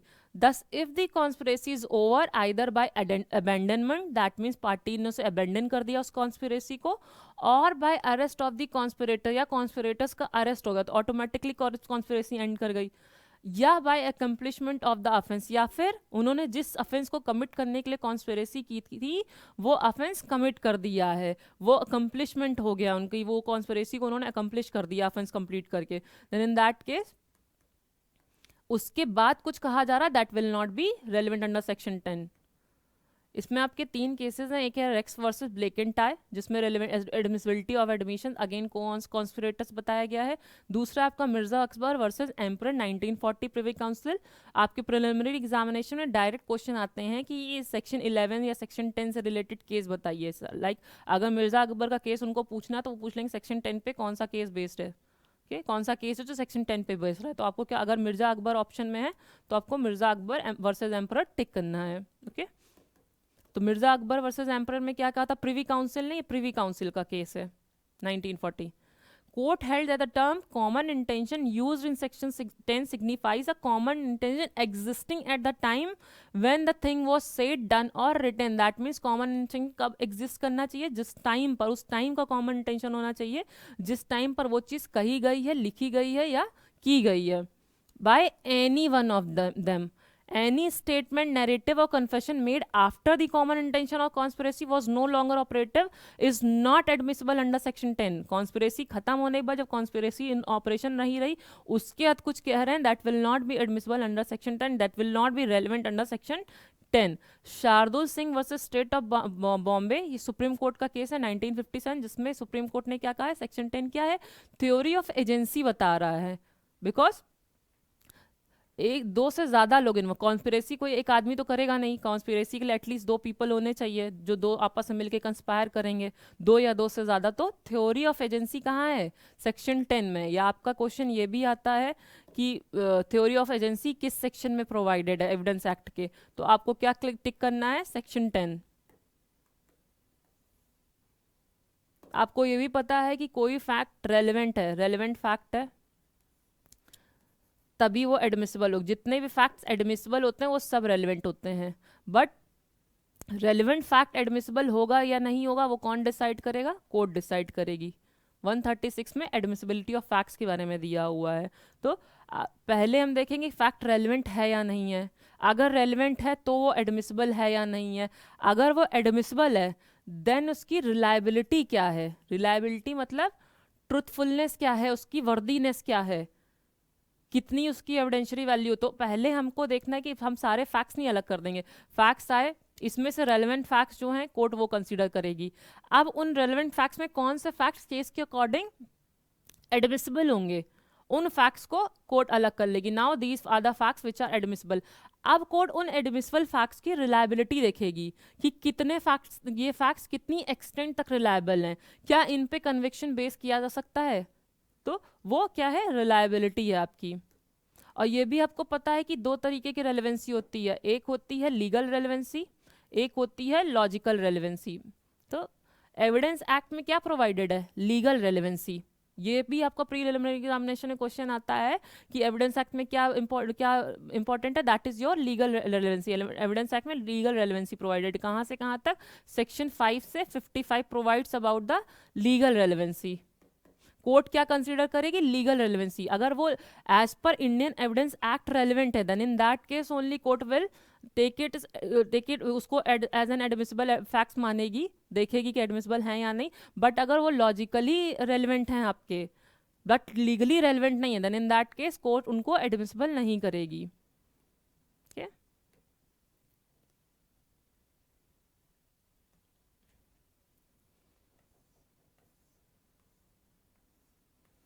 Section 11 facts, when facts not otherwise relevant becomes relevant, that means facts otherwise relevant नहीं है, मतलब relevant ही नहीं है वो facts। कहाँ relevant नहीं है? 5 to 10 में relevant नहीं है, 12 to 55 में relevant नहीं है, then वो section 11 में relevant होते हैं, हो सकते हैं अगर वो इन conditions पे fall करते हैं तो। that means वो 5 to 10 में रेलिवेंट नहीं है जो फैक्ट्स, या 12 to 55 में रेलिवेंट नहीं है, then in that case also section 11 में वो फैक्ट्स रेलिवेंट होते हैं अगर ये कंडीशंस फुलफिल हो रही हैं। That means section 11 is your residuary provision. ये रेलिवेंट फैक्ट्स का स्कोप वाइड कर रहा है कि भले ही वो इन सेक्शन पर रेलिवेंट नहीं है बट वो अदरवाइज भी रेलिवेंट हो सकते हैं। आपका एक क्वेश्चन यहाँ से डायरेक्ट ये बनता है कि किस सेक्शन में प्रोवाइडेड है, facts not otherwise relevant becomes relevant. दूसरा क्वेश्चन आपका बनता है कि प्ली ऑफ एलिबाई किस सेक्शन में प्रोवाइडेड है, तो दैट इज योर सेक्शन 11। तो सी, जो फैक्ट्स अदरवाइज रेलेवेंट नहीं है वो कब रेलेवेंट होते हैं? If they are inconsistent with any fact in issue और रेलेवेंट फैक्ट, दैट मीन वो फैक्ट इन इशू या रेलेवेंट फैक्ट से इनकंसिस्टेंट हैं, बिल्कुल ही अलग हैं, तो उनका एविडेंस दिया सकता है, वो रेलिवेंट होते हैं वो फैक्ट्स।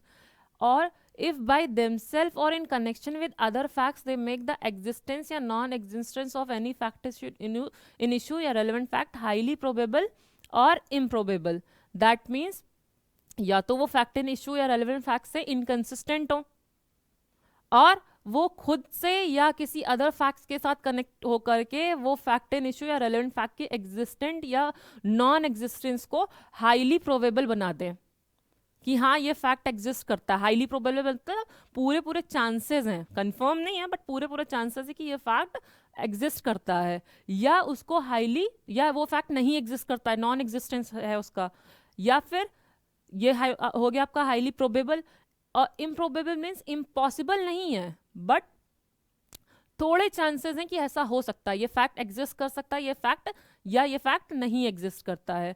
तो अगर इन केसेस में फॉल कर रहा है वो fact then in that case that will be relevant under section 11। See, जैसे the question is whether A committed a crime at Calcutta on a certain day, कि कैलकटा में ए ने क्या ये ऑफेंस कमिट किया था, ए के ऊपर ये एलिगेशन है दैट ए ने ये ऑफेंस कमिट किया था कैलकटा में. The fact that on that day A was at Lahore, A ये प्रूव कर देता है कि वो उस दिन लाहौर में था, तो वो फैक्ट क्या हो जाएगा, रेलिवेंट होगा. ये क्या कर रहा है, ये हाईली इम्प्रोबेबल कर रहा है कि कोई पर्सन सेम डे पे कैलकटा और सेम डे पे लाहौर कैसे हो सकता है. तो ये हाई इम्पॉसिबल नहीं है बट हाईली इम्प्रोबेबल है इसका existence. So the fact that near the time when the crime was committed, A was at a distance from the place where it was committed, which would render it highly improbable, though not impossible, that he committed it is relevant. अब आपका ये क्या है, ये आपका plea of alibi है. Plea of alibi means जिस दिन ऑफेंस कमिट हुआ था उस दिन मैं कहीं और था. आई वॉज एट, अक्यूज क्या प्ली रेस करता है, डिफेंस. ये प्ली ऑफ डिफेंस है. ये प्ली कौन रेस करता है, प्ली ऑफ एलिबाई की जो प्ली है ये केवल अक्यूज रेस कर सकता है. दैट जिस दिन ऑफेंस कमिट हुआ था I was not present at that plate at that time, मैं उस टाइम पर कहीं और था. और उसके लिए उसको क्या करना होगा, एविडेंसेस शो करने होंगे. लाइक वो अपना टिकट दिखा सकता है, वो अपने होटल का वो दिखा सकता है, वाउचर दिखा सकता है, वो इनवॉइस दिखा सकता है कि दैट मैं इस होटल में रुका था, ये मेरे रूम का पेमेंट है, ये मेरे लंच का पेमेंट है, मेरे डिनर का पेमेंट है. तो जब मैं उस दिन पर लाहौर था, how can I will be at that place in Calcutta. तो बट ये जो प्ली ऑफ एलिबाई की जो प्ली है ये कहाँ रेस की जाती है, प्रोसिक्यूशन एविडेंस हो गया यहाँ पर आपका, सीआरपीसी हम पढ़ चुके हैं. यहाँ पर प्रोसिक्यूशन एविडेंस लिया कोर्ट ने, यहाँ एक्यूज का 313 का एग्जामिनेशन हो. अगर प्रोसिक्यूशन एविडेंस सफिशिएंट नहीं है, जो प्रोसिक्यूशन के विटनेसेस आए थे उन्होंने जो एविडेंसेस दिए वो सफिशिएंट नहीं है, then in that case accused यहीं एक्विट हो जाएगा, उसका यहीं एक्विटल हो. बट इफ वो सफिशिएंट है दैट मीन्स एविडेंसेस एक्यूज के अगेंस्ट जा रहे हैं, तब उसका 313 का एग्जामिनेशन होगा which is mandatory. Prosecution evidence के बाद और डिफेंस एविडेंस लेने से पहले उसका 313 का एग्जामिनेशन होगा. जब 313 का एग्जामिनेशन हो जाएगा उसमें एक्यूज बोलता है कि जिस दिन ऑफेंस कमिट हुआ है मैं कहीं और था, तो प्ली ऑफ एलिबाई कहाँ रेज हुई है, यहाँ रेज हुई है. इससे पहले प्ली ऑफ एलिबाई रेज नहीं होगी. क्यों, क्योंकि इससे पहले बर्डन ऑफ प्रूफ किस पे था, प्रोसिक्यूशन पे था, ये प्रूव करना कि दैट ऑफेंस अक्यूज ने ही कमिट किया. अब क्या हो रहा है, आफ्टर 313 एग्जामिनेशन बर्डन शिफ्ट हो जा रहा है. अगर एक्विटल नहीं हुआ अक्यूज का तो बर्डन शिफ्ट हो जाता है अक्यूज पे कि आप प्रूव करिए कि आपने ऑफेंस नहीं किया, क्योंकि प्रोसिक्यूशन ने प्रूव कर दिया कि आपने ऑफेंस कमिट किया है. तो अब अक्यूज कैसे प्रूव करेगा, प्ली ऑफ एलिबाई रेस करेगा कि मैं उस दिन कहीं और था, और ये प्ली ऑफ एलिबाई एज यहाँ पर उसका एविडेंस देगा, डिफेंस एविडेंस में उसका एविडेंस देगा. See facts not otherwise relevant, Dudhnath Pandey versus state of UP 1981 supreme court का ये केस है. Plea of alibi postulates the physical impossibility of the presence of the accused at the scene of the crime by reason of his presence at another place. So it is an residuary provision and alibi is just a plea of defense. Okay. Now section 12. In suits for damages, facts tending to enable court to determine amount are relevant. That means ये क्या है, suits पे applicable है section. That means special ये केवल केवल civil proceedings पे लग रहा है सेक्शन, सिविल केसेस में लग रहा है, क्रिमिनल केसेस को कवर नहीं कर रहा. Section 12 is only applicable on the civil cases because the word suits has been mentioned here. So in suits in which damages are claimed, कोई सूट है which is for damages claim करने के लिए suit file किया है, तो any fact which will enable the court to determine the amount of damages, वो fact जो कोर्ट को डैमेजेस की अमाउंट डिटर्मिन करने में हेल्पफुल होंगे वो क्या होंगे, रेलिवेंट होंगे. ओके. सेक्शन 12 को हम सेक्शन 55 के साथ पढ़ते हैं. See section 55 of Indian evidence act.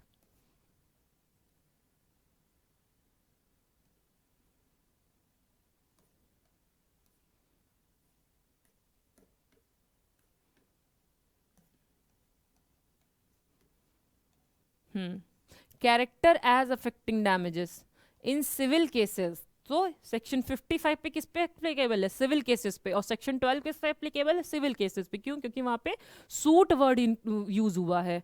तो the fact that the character of any person is such as to affect the amount of damages which he ought to receive is relevant. That means वो facts जो किसी person को जो damages मिलने हैं उस amount को अफेक्ट करता है, तो वो फैक्ट क्या होंगे, रेलिवेंट होंगे. और सेक्शन 12 क्या कह रहा है कि वो फैक्ट्स जो डैमेजेस की अमाउंट डिटर्मिन करने में कोर्ट को हेल्प करते हैं, इनेबल करते हैं, तो वो फैक्ट्स कहाँ रेलिवेंट होंगे, सेक्शन 12 में. okay?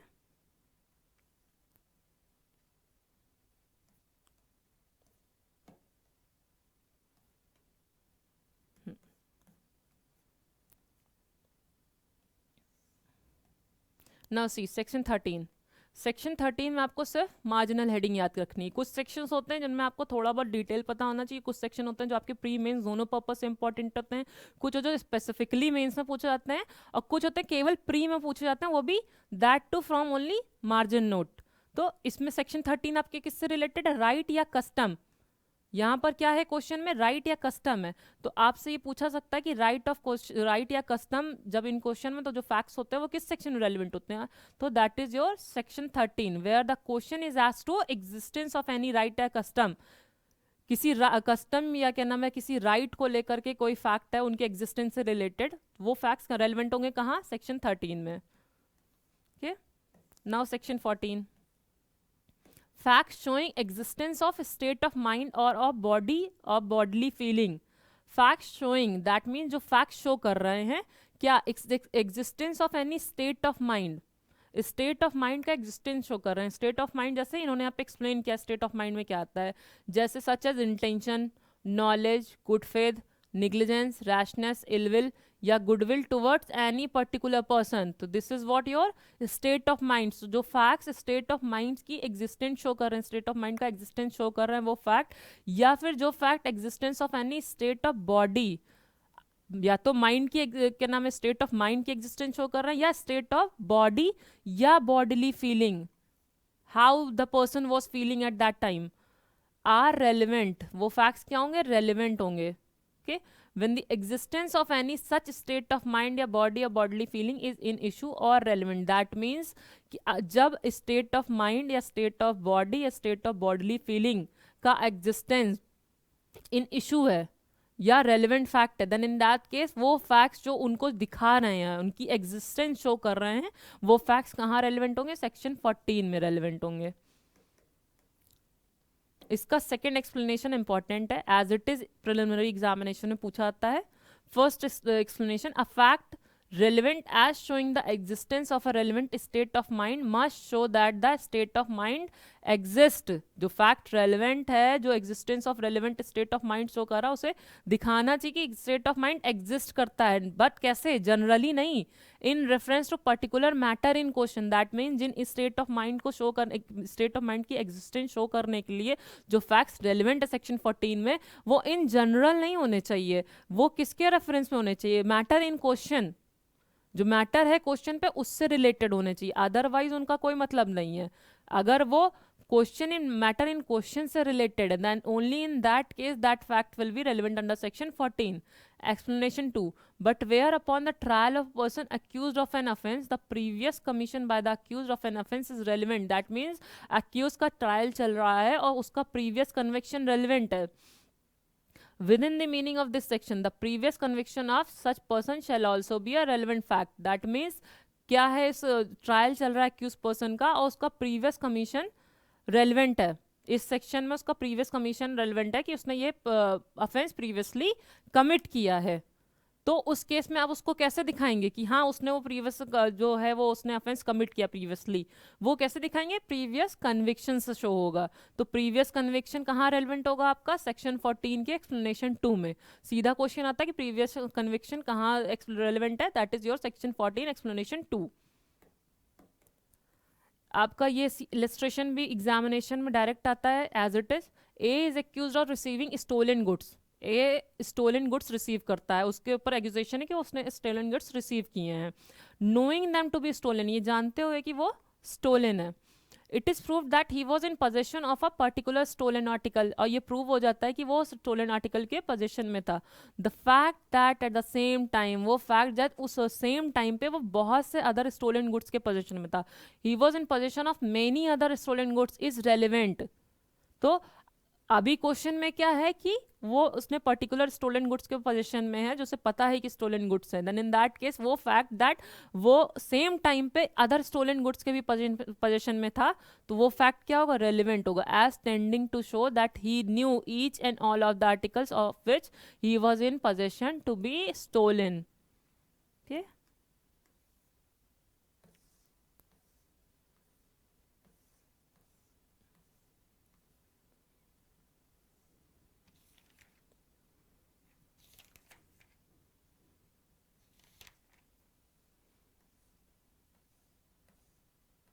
इसमें एग्जाम्पल आपका एन भी पूछा जाता है.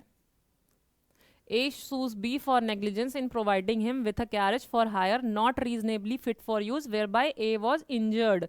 A ने B को सू किया, किस लिए, negligence in providing him with a carriage for hire. उसने हायर पे गाड़ी ली, तो उस गाड़ी में क्या था, उसने ए ने सू किया बी को कि बी ने उसे जो गाड़ी दी है किराए पे, दैट उसमें निग्लिजेंस की वजह से उसने कुछ वो नहीं रिपेयरिंग नहीं कराई थी, इसकी वजह से उसको लॉस हुआ है, वो फिट फॉर यूज नहीं थी. Where by A was injured, जिसकी वजह से ए को इंजरी कॉज हो गई. The fact that B's attention was drawn on other occasion to the defect of that particular carriage is relevant. That means दूसरे लोगों ने भी उसको ये चीज़ बोली हुई थी, तो उसका अटेंशन उसकी तरफ ड्रॉ हुआ था कि हाँ, जो ये पर्टिकुलर कैरेज, ये पर्टिकुलर व्हीकल है, ये फिट फॉर यूज नहीं है, तो वो क्या होगा इस केस में, रेलिवेंट होगा. That he had knowledge that the fact that B was habitually negligent about the carriage which he led to hire is irrelevant. Relevant क्या होगा कि उसका अदर ओकेजन्स पे भी उसका उस तरफ ध्यान गया था.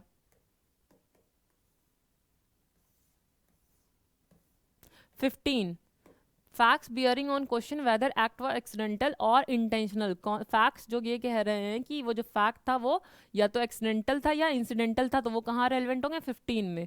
When there is a question whether an act was accidental और इंटेंशनल, क्वेश्चन क्या है कि पर्टिकुलर फैक्ट एक्सीडेंटल था या इंसिडेंटल था, और done with a particular knowledge या इंटेंशन, या फिर किसी पर्टिकुलर नॉलेज या इंटेंशन के साथ किया गया था. The fact that such act form part of series of similar occurrences, facts है कि सिमिलर अकरेंसेस भी हुए हैं, सेम पर्सन ने कमिट किए हैं सिमिलर अकरेंसेस में same act, in each of which the person doing the act was concern is relevant. तो दैट मीन्स जैसे ए के पास, ए ने केस क्या है कि ए के पास एक घर था जिसमें आग लग गई, और वो घर उसका इंश्योर्ड था. अब उसने इंश्योरेंस कंपनी को क्लेम किया टू पे दी इंश्योर्ड अमाउंट. इंश्योरेंस कंपनी ने क्या क्लेम किया कि उसके पास अदर हाउसेस भी हैं, सारे इंश्योर्ड हैं, और उसने क्या किया है, इससे पहले ओकेजन्स पे भी उसने यही किया है कि उसके घर में आग लगी है, तो और उसने क्या नाम है, क्लेम किया. दैट मीन्स हर घर में आग लगना क्या है, एक्सीडेंटल नहीं है, आपने जान के किया है ये एक्ट. तो ये कौन प्रूफ कर सकता है, इंश्योरेंस कंपनी. तो ये फैक्ट क्या होगा कि उसके पास और भी घर हैं, उन घरों में भी आग लगी है, तो उसने इंश्योर्ड कंपनी को क्लेम करके अमाउंट ले ली अपनी, तो ये फैक्ट रेलिवेंट होगा under section 15. A is accused of burning down his house in order to obtain money for which it is insured.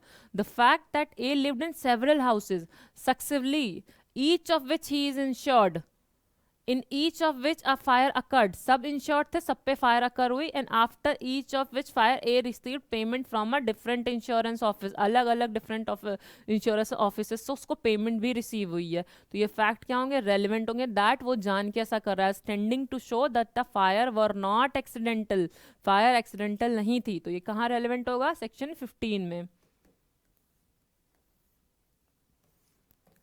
Now section 16, existence of course of business when relevant.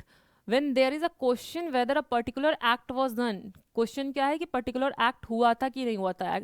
the existence of any course of business, course of business का existence according to which it naturally would have been done is relevant. that means उस course of business में उस act का होना naturally done होना था, तो वो क्या होगा, रेलिवेंट होगा। दैट उस कोर्स ऑफ बिजनेस में उस एक्ट को होना ही होना था। वो कहाँ रेलिवेंट होगा, 16 में। तो कोर्स ऑफ बिजनेस आपका कहाँ रेलिवेंट है, सेक्शन 16 में। कोर्स ऑफ बिजनेस की एग्जिस्टेंस सेक्शन 16 में रेलिवेंट है।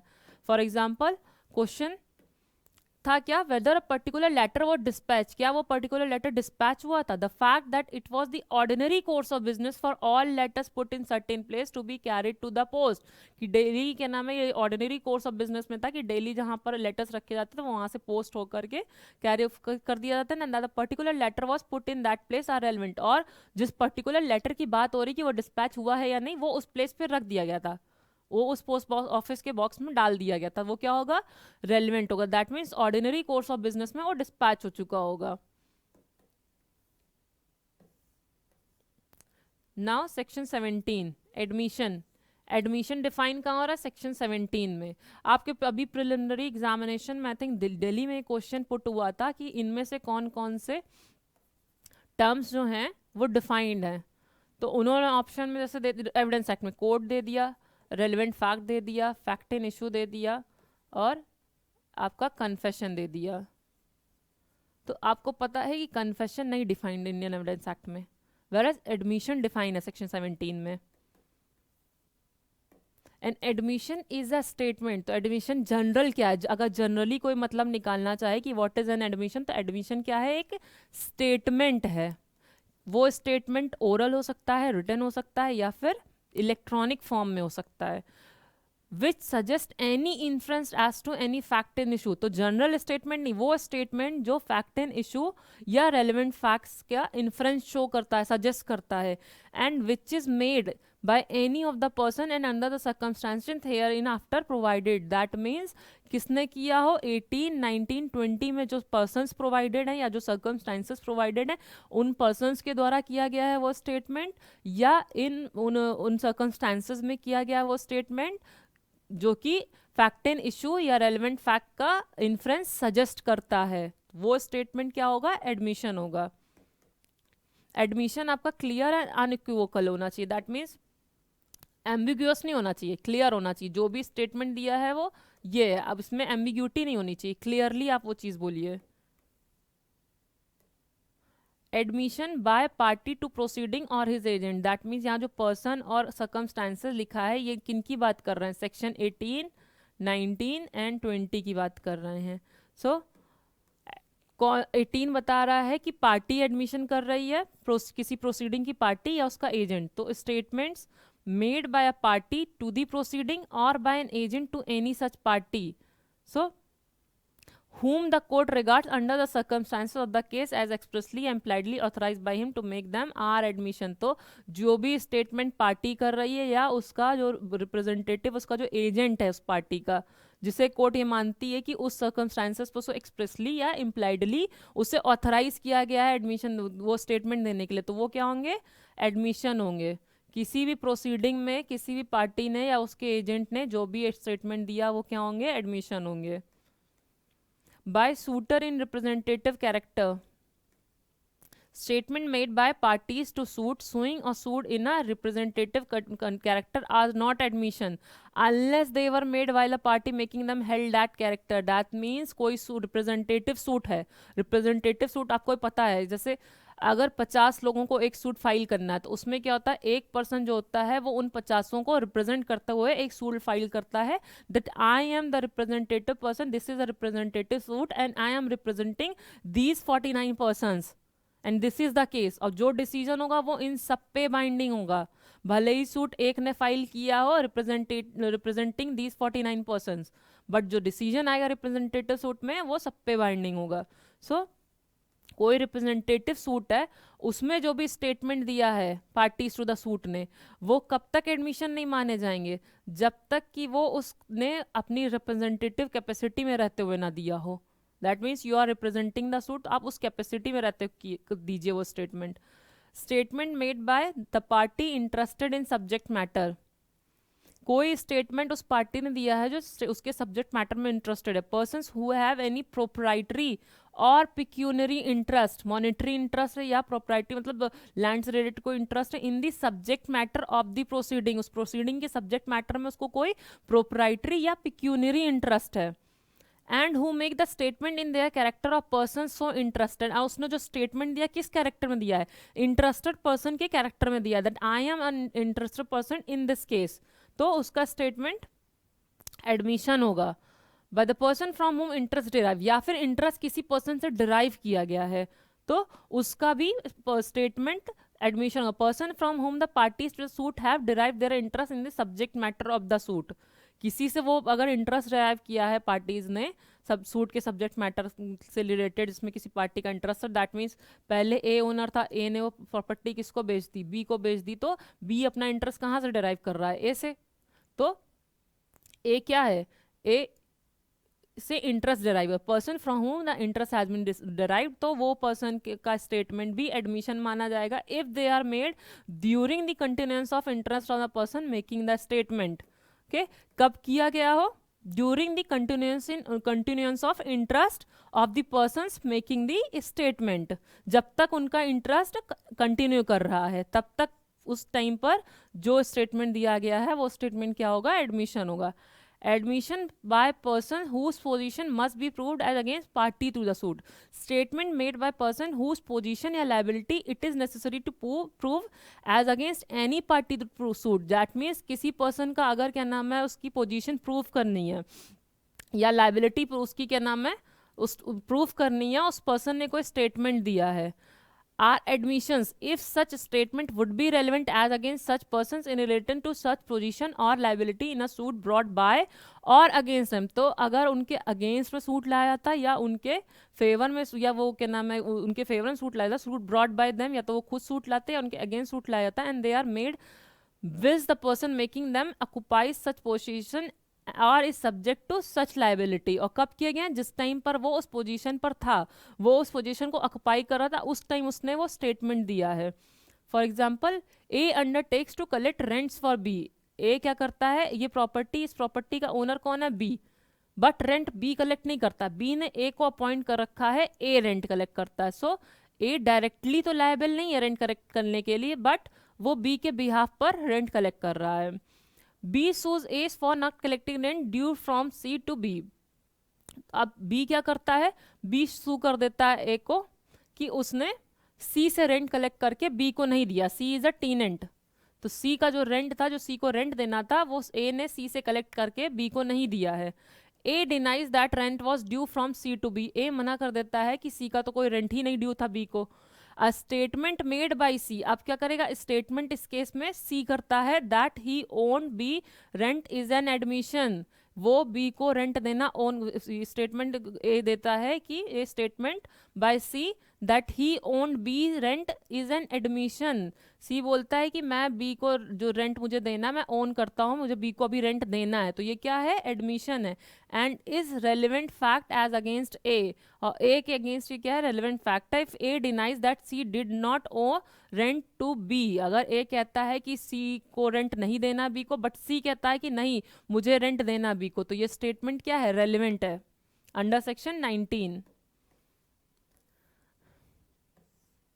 Admissions by persons expressly referred to party to the suit, statements made by person to whom a party to a suit has expressly referred for information if reference to in reference to a matter in dispute are admissions. The question is whether a horse sold by A to B is sound. Question क्या है कि A ने B को जो horse दिया है क्या वो साउंड है। A says to B, A B से क्या कहता है, go and ask C, A B से कहता है कि जाओ और सी से पूछो, C knows all about it, C को इसके बारे में सब कुछ पता है, तो सी का स्टेटमेंट क्या है, एडमिशन है। दैट मीन्स यहाँ का स्टेटमेंट कहाँ जा रहा है, स्टेटमेंट वो पर्सन कर रहा है to whom a party to suit as expressly referred for information, information के लिए रेफर कर दिया है कि तीसरी पार्टी से पूछो। दो पार्टीज हैं, उसमें से एक पार्टी ने कोई स्टेटमेंट दिया कि ये इन्फॉर्मेशन अगर आपको पूछनी है तो आप तीसरी पार्टी से पूछिए, तो in reference to matter in dispute, तो जो तीसरी पार्टी देगी, जो इन्फॉर्मेशन देगी, जो सी स्टेटमेंट दे रहा है वो क्या होगा आपका, जो जिसको इन्फॉर्मेशन के लिए रेफर किया, जिस पर्सन के पास इन्फॉर्मेशन लेने जाना, वो पर्सन जो स्टेटमेंट देता है, जो इन्फॉर्मेशन देता है, that will be relevant as an admission under section 20। Now 21, proof और admission against person making them, that means admission किसके अगेंस्ट प्रूव हो सकता है, मेकर के अगेंस्ट, मेकर के फेवर में नहीं एडमिशन प्रूव हो सकता, मेकर के अगेंस्ट प्रूव होता है। इस प्रिंसिपल का रीजन क्या है कि अगर एडमिशन जो है वो उसके मेकर के फेवर में प्रूव होने लगेगा तो कोई भी आदमी जाकर के कितने भी एडमिशन्स दे देगा अपने फेवर में और ये बोलेगा मैंने तो एडमिशन दिया, एडमिशन रेलिवेंट है और इसको आप कंसीडर करिए, एडमिशबल करिए और मुझे इस केस से बरी करिए। तो कभी भी एडमिशन जो है वो मेकर के फेवर में नहीं दिया जाता, उसके अगेंस्ट। क्यों? क्योंकि उसको कॉन्ट्राडिक्ट कर सकते हैं कि आपने उस टाइम तो ये कहा था, आप अभी ये कह रहे हैं। तो एडमिशंस आर रेलिवेंट सब, तो ये कहाँ लिखा है? ये भी क्वेश्चन आता है कि admissions are relevant where it is written, section 21, ये आपका प्रिलिमिनरी का एग्जामिनेशन कि where it is written that admissions are relevant, और वो सेक्शंस आपको देंगे, that is your section 21। Admission are relevant and may be proved at against the person, किसके against prove किया जाता है? The person who makes them or his representative interest, but they cannot be proved by or on behalf of the person who makes them। जिस person जो maker of the statement है उसके favor में नहीं prove, वो खुद के लिए नहीं prove कर सकता है, और by his representative in interest except in the following cases। however इसके कुछ exception है। general rule क्या है कि जो maker है of statement है उसके against use किया सकता है उसका admission, but उसके favor में use नहीं किया सकता। but 21 में ही 3 exceptions provided है। दैट इज अगर उसका statement as a dying declaration relevant होता, अगर उसकी डेथ कॉज हो गई होती तब वो रेलिवेंट होगा। See first, an admission may be proved by और on behalf the person making it. तो अब यहाँ क्या हो रहा है? मेकर के फेवर में प्रूव हो रही है, वो एडमिशन मेकर के फेवर में प्रूव किया सकता है, रेलिवेंट हो सकता है। When it is of such a nature that, वो किस नेचर का है? अगर वो पर्सन मर गया होता, the person making it were dead, अगर उस पर्सन की डेथ कॉज हो गई होती, then it would be relevant as between third person under section 32। वो 32 में as a dying declaration relevant होता, then in that case that will be relevant under section 21। An admission may be proved by और on behalf the person making it, कब? when it consists of a statement of the existent of state of mind या body, that means state of mind या body का से के existence से related जो statement है रेलिवेंट है और इन issue made at about the time when such state of mind या बॉडी एग्जिस्टेड। कब किया गया था? जब वो स्टेट ऑफ माइंड या बॉडी एग्जिस्ट कर रही थी। जो स्टेटमेंट था existence of state of mind या बॉडी की एग्जिस्टेंस पर जो स्टेटमेंट था वो कब किया गया था? जिस टाइम वो एग्जिस्ट कर रही थी। And is accompanied by conduct, और वो किससे कंपनी हो रही? कंडक्ट से। केवल स्टेटमेंट नहीं किया गया था उस टाइम, एक तो स्टेटमेंट उस टाइम का होना चाहिए जिस टाइम वो एग्जिस्ट कर रहा था, state of mind and state of body, और अकम्पनीड बाय एंड कंडक्ट होना चाहिए।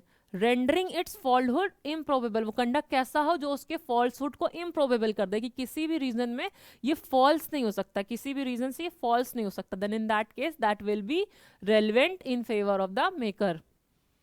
The an admission may be proved by or on behalf of the person making it if it is relevant otherwise than an admission। और कब prove किया सकता है admission maker के favour में? जब वो otherwise then as an admission relevant हो। ओके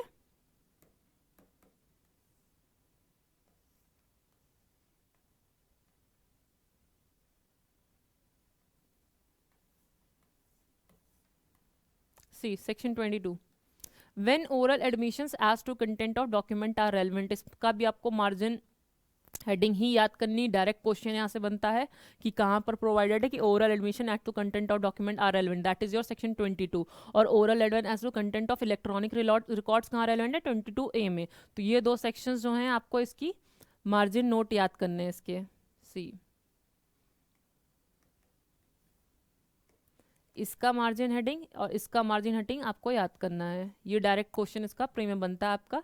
तो सेक्शन 22 सेज कि oral admission as to content of document और non rateable, that means document के कंटेंट से रिलेटेड जो भी ओरल एडमिशन किया जा रहा है और डॉक्यूमेंट ऑफ कंटेंट, जो डॉक्यूमेंट उसके कंटेंट्स के लिए जो भी ओरल एडमिशन दिया जा रहा है वो रेलिवेंट नहीं होगा जनरली, अनलेस जब तक कि unless and until the party proposing to prove them, जो पार्टी उन्हें प्रूव करना चाह रही, जनरली तो वो रेलिवेंट नहीं होगी, लेकिन अगर जो पार्टी उन्हें प्रूव करना चाह रही है वो ये दिखा दे कि सेकेंडरी एविडेंस एडमिसिबल उस केस में, या फिर उस डॉक्यूमेंट की जेन्युइननेस इटसेल्फ इन क्वेश्चन है, देन इन दैट केस वो क्या हो जाएंगे?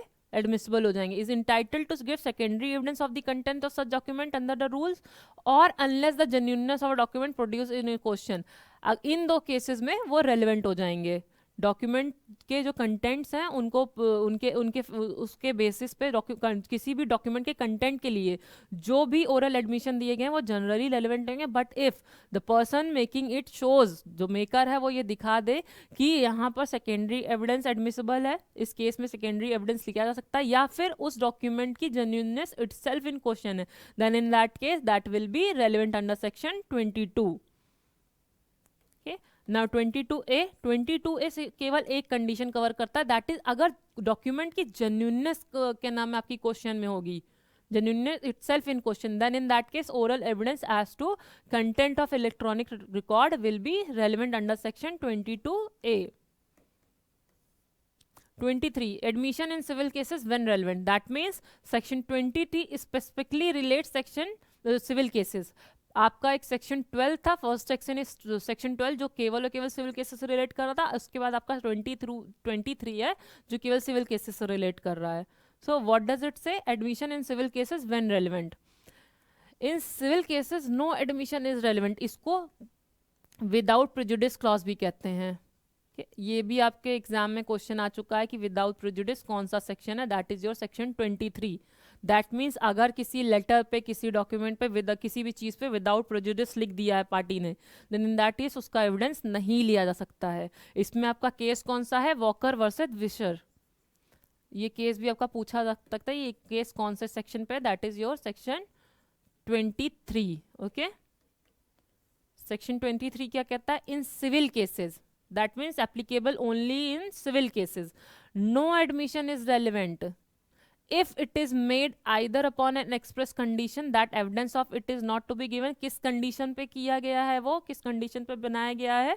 that express condition that उसका evidence नहीं दिया जाएगा, or under circumstances from which the court can infer the parties agreed together that evidence of it should not be given. या फिर कोर्ट को ऐसा लगता है circumstances देते हुए कि पार्टीज ये चाहती हैं, पार्टीज का ये इंटेंशन था जिस टाइम पर ये एडमिशन किया गया है कि इसका एविडेंस ना दिया जाए. दैट मीन्स कौन से एडमिशन सिविल केसेस में रेलिवेंट नहीं होंगे? जिनको एक्सप्रेसली उसके बारे में कंडीशन लगाई गई हो कि इसका एविडेंस ना दिया जाए, इस एडमिशन का एविडेंस ना दिया जाए, या फिर कोर्ट को सर्कमस्टांसेस देखते हुए लगता है कि पार्टीज ऐसा चाहती थी जिस टाइम उन्होंने एडमिशन किया था कि इसका एविडेंस ना दिया जाए, तो उस केसेस में वो एडमिशन रेलिवेंट नहीं होंगे, but only in civil cases. For example एक लेटर है, पार्टीज आपस में लेटर से करस्पॉन्ड कर रही थी, एक दूसरे को लेटर दे रही थी, हर लेटर में विदाउट प्रेजुडिस क्लॉज लिख दिया था, उसके बाद अपनी अपनी बात कही एक पार्टी ने, ए ने एक लेटर लिखा, उसमें लिखा विदाउट प्रेजुडिस ऊपर, और फिर अपने स्टेटमेंट्स उसने लिख दिए, वो क्या है? वो एडमिशंस हैं. उसके बाद बी ने उसको एक लेटर दिया इन रिस्पॉन्स टू दैट, उसने उस पर लिख दिया विदाउट प्रेजुडिस, और उसके बाद उसने अपने स्टेटमेंट दिए, वो स्टेटमेंट्स क्या है? उसकी एडमिशन है. अब इनको सिविल केसेस में प्रूव नहीं किया जा सकता एज एन, ये सिविल केसेस में एज एन एडमिशन रेलिवेंट नहीं होंगे, बिकॉज यहाँ पर क्या लिखा है? Without prejudice. दैट मीन्स इसका एविडेंस नहीं दिया जा सकता है. Nothing in this section shall be taken to exempt any barrister, pleader, attorney or vakil from giving evidence of any matter of which he may be compelled to give evidence under section 126. That means 126 क्या है? Exception है 23 का. That means अगर 126 में किसी वकील, barrister, pleader को compel किया सकता है एविडेंस देने के लिए एज पर सेक्शन 126, तो वो 23 की प्ली रेज नहीं कर सकता कि 23 में ऐसा प्रोवाइडेड मैं नहीं दूंगा. नहीं, अगर आपको 126 में कंपेल किया जा सकता है तो इन दैट केस आपको एविडेंस देना पड़ेगा. Now section 24 confession caused by inducement, threat और promise when irrelevant in criminal proceeding. So confession कहाँ है? सेक्शन 24 में, बट डिफाइंड नहीं है. बता रहा है कि अगर कोई कन्फेशन जो है वो इंड्यूसमेंट की वजह से हुआ है, प्रॉमिस की वजह से किया गया है, या थ्रेट की वजह से किया गया है, किसी पर्सन अथॉरिटी को दिया गया है, किसमें? क्रिमिनल प्रोसीडिंग में, तो वो क्रिमिनल प्रोसीडिंग में रेलेवेंट नहीं होगा. कोई भी कन्फेशन किसी अक्यूज पर्सन ने पर्सन अथॉरिटी को दिया है ड्यू टू थ्रेट, इंड्यूसमेंट या promise, then in that case that confession will not be relevant in the criminal proceeding. See, a confession made by an accused person is irrelevant. तो आपको तो पहले ये पता होना चाहिए कन्फेशन कौन करता है? एक्यूज पर्सन करता है. कन्फेशन दो तरीके के होते हैं. जुडिशियल कन्फेशन, दैट मीन जो कन्फेशन जजेस को किया जा रहा है, मैजिस्ट्रेट को किया जा रहा है, that is what? That is your judicial confession. But जो extra judicial confession, that means जजेस के अलावा जिनको किया जाता, जुडिशियल मैजिस्ट्रेट्स के अलावा जिनको जो क्या नाम है कन्फेशन किया जा रहा, वो क्या है आपका एक्स्ट्रा जुडिशियल कन्फेशन है। ओके, तो इसकी रिलायबिलिटी ज़्यादा होती है। इसको कहाँ रिकॉर्ड करता है? ड्यूरिंग इन्वेस्टिगेशन अगर किया गया है कन्फेशन तो मैजिस्ट्रेट 164 सीआरपीसी में इसको रिकॉर्ड करेगा, एंड इसकी रिलायबिलिटी भी ज़्यादा होती है। बट अगर कोई कन्फेशन पुलिस ऑफिसर को किया गया है, then in that case that will be irrelevant. 25 में आपका प्रोवाइडेड है। और कन्फेशन की डेफिनेशन क्या है? तो एविडेंस एक्ट में तो प्रोवाइडेड नहीं कन्फेशन की डेफिनेशन। तो कन्फेशन की डेफिनेशन कहाँ प्रोवाइडेड है? सर स्टीफन ने अपनी बुक ऑफ एविडेंस में कन्फेशन की डेफिनेशन प्रोवाइड की हुई थी, जिसे पाकला नारायण की स्वामी के केस में कोर्ट प्रिवी काउंसिल ने उस एडमिशन को एक्सेप्ट करने, उस डेफिनेशन को एक्सेप्ट करने से मना कर दिया। उसने बोला कि उसका जो लेटर पार्ट है दैट इज इनकरेक्ट। और उस प्रिवी काउंसिल ने पाकला नारायण स्वामी के केस में कन्फेशन को डिफाइन किया, एंड सेम डेफिनेशन वो approved by the Supreme Court. Pakala Narayana Swamy case में प्रिवी काउंसिल ने डेफिनेशन दी थी और सुप्रीम कोर्ट ने उसे Palvinder Kaur versus state of Punjab के केस में अप्रूव किया था। See what was the definition? The term confession has not been defined anywhere in the act. That means evidence act में कहीं defined नहीं है। Sir James Stephen, a confession is an admission। आपको ये पता है कि आपके एग्जाम में पूछा जाता है कि एविडेंस किसने ड्राफ्ट की, किसने बनाई? That is your sir James Stephen. कई बार पूरा नाम भी पूछ लेते हैं, sir James Fitz James Stephen. A confession is an admission. That mean confession क्या है? एडमिशन है। ये आपका क्या है? स्टेटमेंट है। तो एक second, this is your statement and this is your admission. ये आपका स्टेटमेंट है, ये आपका एडमिशन है, और ये आपका कन्फेशन है। ओके, तो confession is an admission made at any time, किसी भी टाइम पे किया गया बाय अ पर्सन चार्ज्ड, जो person charged with a crime, stating या suggesting the inference that he committed the crime. वो क्या सजेस्ट करना चाहिए, क्या बताना चाहिए? उसने जो भी स्टेटमेंट दिया है, उस पर्सन ने जो एडमिशन दिया है, वो ये सजेस्ट करे कि उसने वो क्राइम किया है।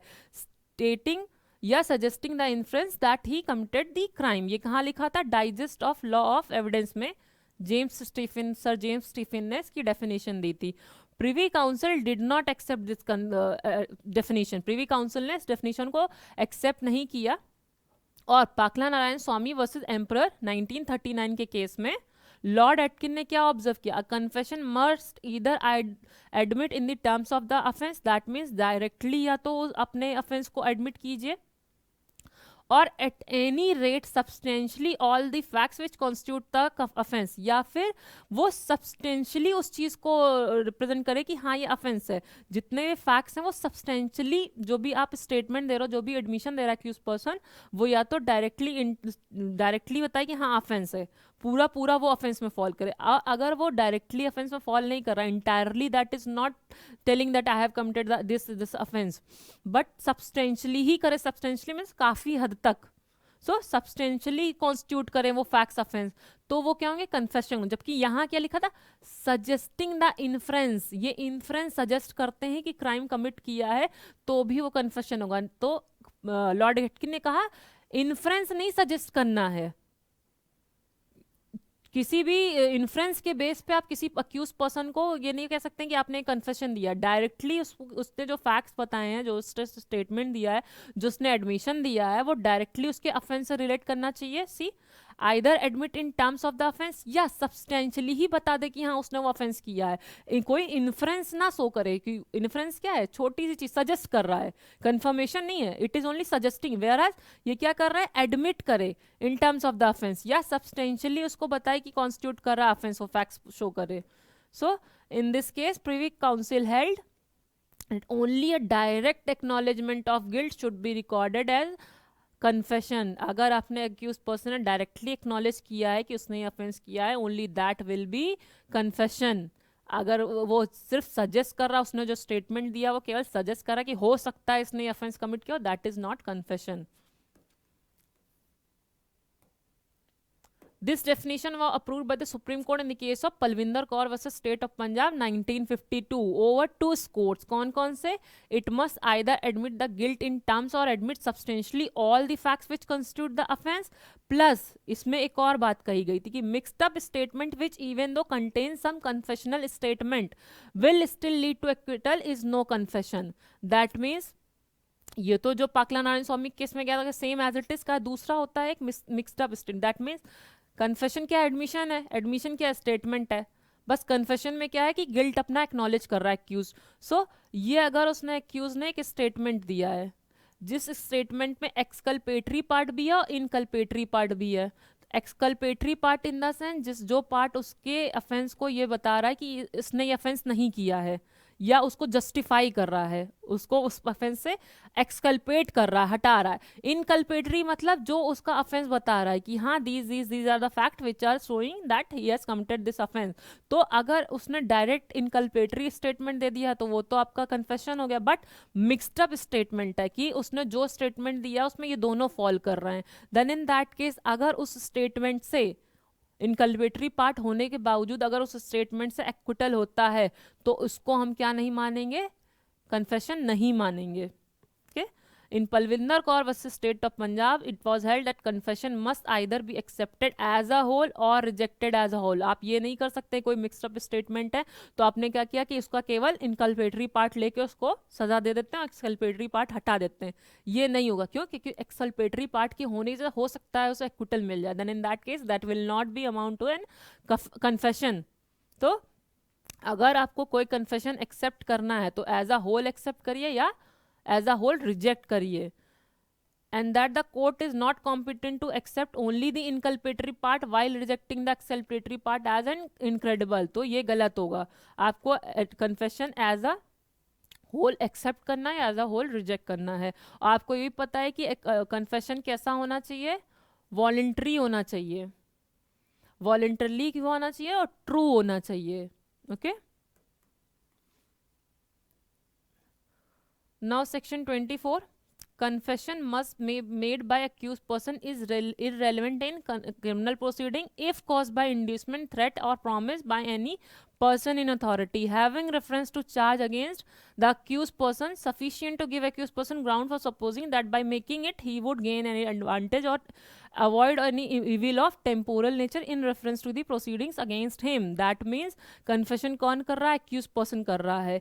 किसमें कर रहा है, criminal proceeding में. तो criminal proceeding में ये irrelevant होगा अगर वो confession caused by inducement, threat या promise है और किसको दिया गया, person in authority को. confession person in authority दिया गया है और किस वजह से दिया गया है, किसी थ्रेट की वजह से, किसी प्रॉमिस की वजह से, किसी इंड्यूसमेंट की वजह से. तो वो क्रिमिनल प्रोसीडिंग में इररेलेवेंट होगा.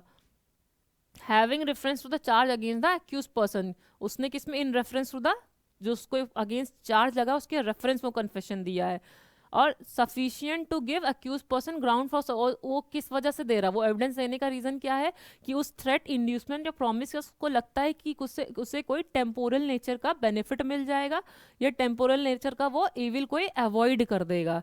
Then in reference to the proceeding against him, then in that case वो एविडेंस, वो कन्फेशन इररेलेवेंट होगा. यहाँ पर वर्ड पर्सन इन अथॉरिटी लिखा है तो पर्सन इन अथॉरिटी में सब आते हैं.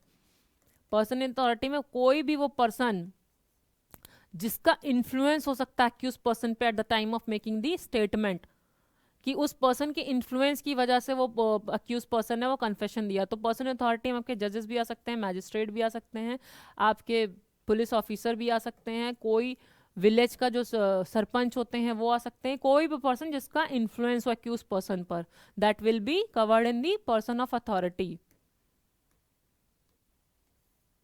See, a confession made by accused person is irrelevant in criminal proceeding if the making of the confession appears to the court to have been caused by any inducement, threat or promise having reference to the charge against the accuse person. That means वो inducement, threat या promise किसके reference में दिया गया, इसके charge में. मतलब अगर उसे ये प्रॉमिस कर दिया कि तुम ये कन्फेशन दे दोगे तो हम तुम्हारी सजा कम करा देंगे, तो what is this, this is promise. उसकी वजह से उसने कन्फेस किया, अदरवाइज वो कन्फेस नहीं करता. और कन्फेशन वॉलंटरी होना चाहिए, तो इन रीजन से कॉज नहीं होना चाहिए. अगर इनकी वजह से कॉज्ड है then in that case that will be irrelevant. Against the accused person proceeding from a person in the authority, और ये किसने दिया है, ये इंड्यूसमेंट थ्रेट या प्रॉमिस किसने दिया, proceeding from person in authority, person in authority ने दिया है, and sufficient in the opinion the court, और कोर्ट की ओपिनियन में सफिशिएंट है दैट उसकी वजह से एक्यूज पर्सन के पास ग्राउंड थे, जिसकी उसे लगता था कि अगर वो कन्फेशन दे देगा तो उसे गेन होगा, एडवांटेज होगा, कोई एडवांटेज वो गेन करेगा टेम्पोरल नेचर का, या कोई इविल अवॉइड करेगा टेम्पोरल नेचर की in reference to the proceedings against him. Okay,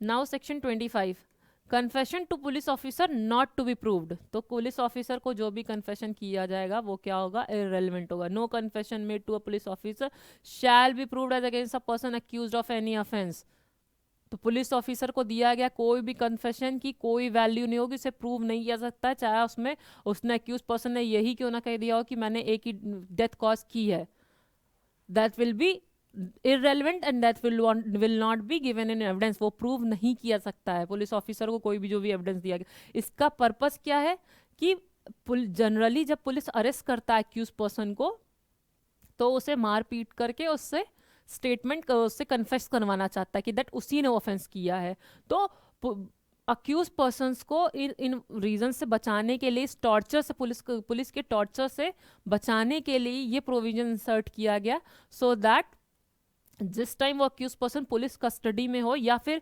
कोई भी पर्सन, कई बार क्या होता है कि प्रेशर इतना ज़्यादा होता है, एक्यूज नहीं मिल पा रहा police officer, but high profile case है, प्रेशर बहुत ज़्यादा है, तो किसी को भी पकड़ के ला करके उससे कन्फेस करा लिया कि हाँ उसने ये क्राइम कमिट किया है। सो इस वजह से, सो दैट ये प्रैक्टिस में ना आए, पुलिस ऑफिसर चीज का मिसयूज ना करे, बेनिफिट ना उठाए, तो सेक्शन 25 में इस चीज को स्पेसिफिकली मना कर दिया गया है कि पुलिस ऑफिसर को जो भी कन्फेशन करेगा एक्यूज पर्सन उसे प्रूव नहीं किया सकता है।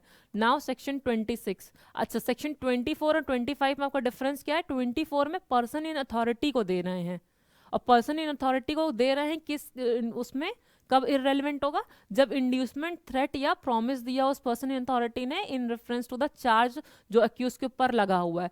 अगर पर्सन इन अथॉरिटी ने जो भी पर्सन इन अथॉरिटी को कोई कन्फेशन दिया अक्यूज पर्सन ने, बट वो थ्रेट इंड्यूसमेंट या प्रॉमिस की वजह से नहीं दिया है, जनरली दिया है, तो that will be relevant. Section 28 कहता है कि अगर किसी वजह से थ्रेट इंड्यूसमेंट या प्रॉमिस कन्फेशन दिया है और बाद में वो ऐसा लगता है कि वो हट गया है, then in that case that will be relevant. C 24 is to be read with 28. Confession made after removal of impression caused by, that means जो inducement threat या promise remove होने के बाद जो confession दिया गया, that will be relevant if such a confession as in referred in section 24 is made after the impression caused by any such inducement threat या promise has in opinion the court been fully removed is relevant. That means वो inducement threat या promise fully remove हो गया है, अब जो confession दिया गया है तो वो क्या होगा, रेलेवेंट होगा किस सेक्शन में, 28 में।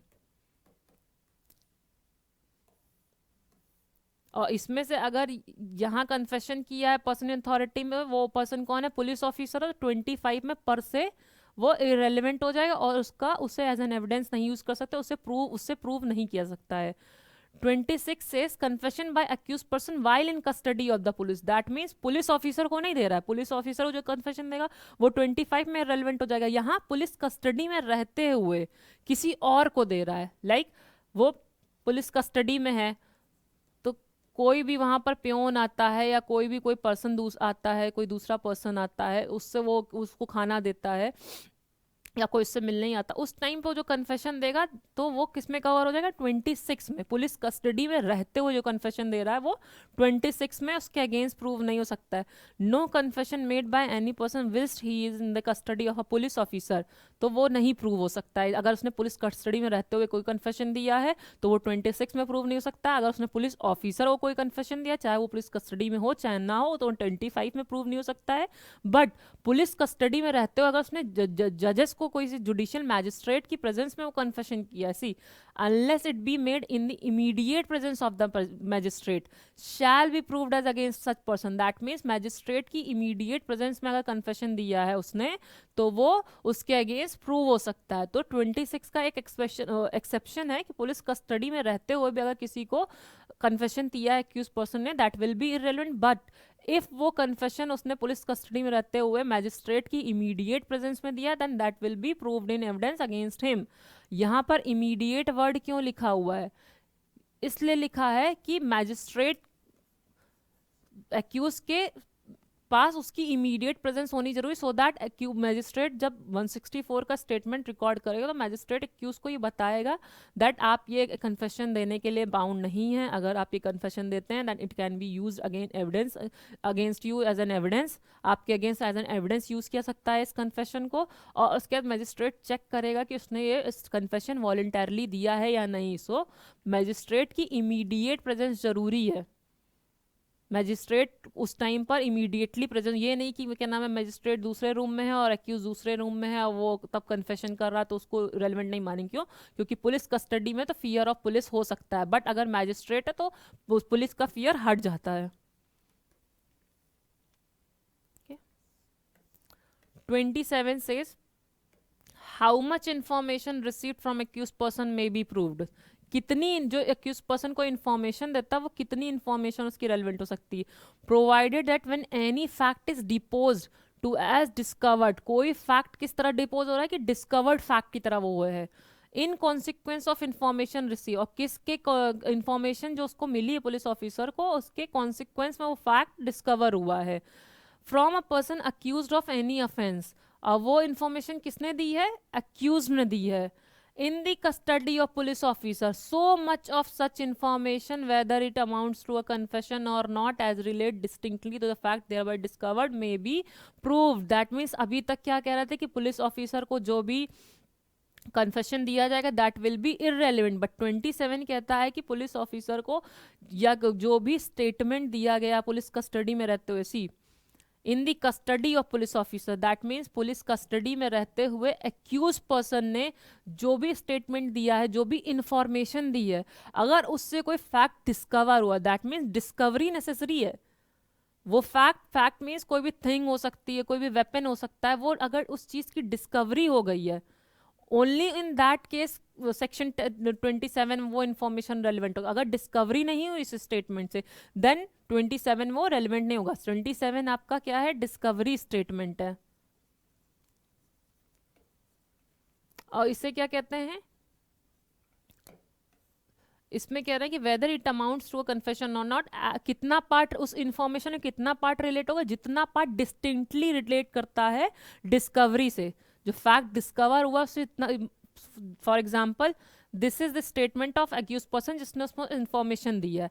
अब उस इंफॉर्मेशन का इतना पार्ट है जिसमें वो उस फैक्ट की डिस्कवरी से रिलेटेड इंफॉर्मेशन देता है और उसकी फिर डिस्कवरी हो भी जाती है, तो this part will be relevant under section 27।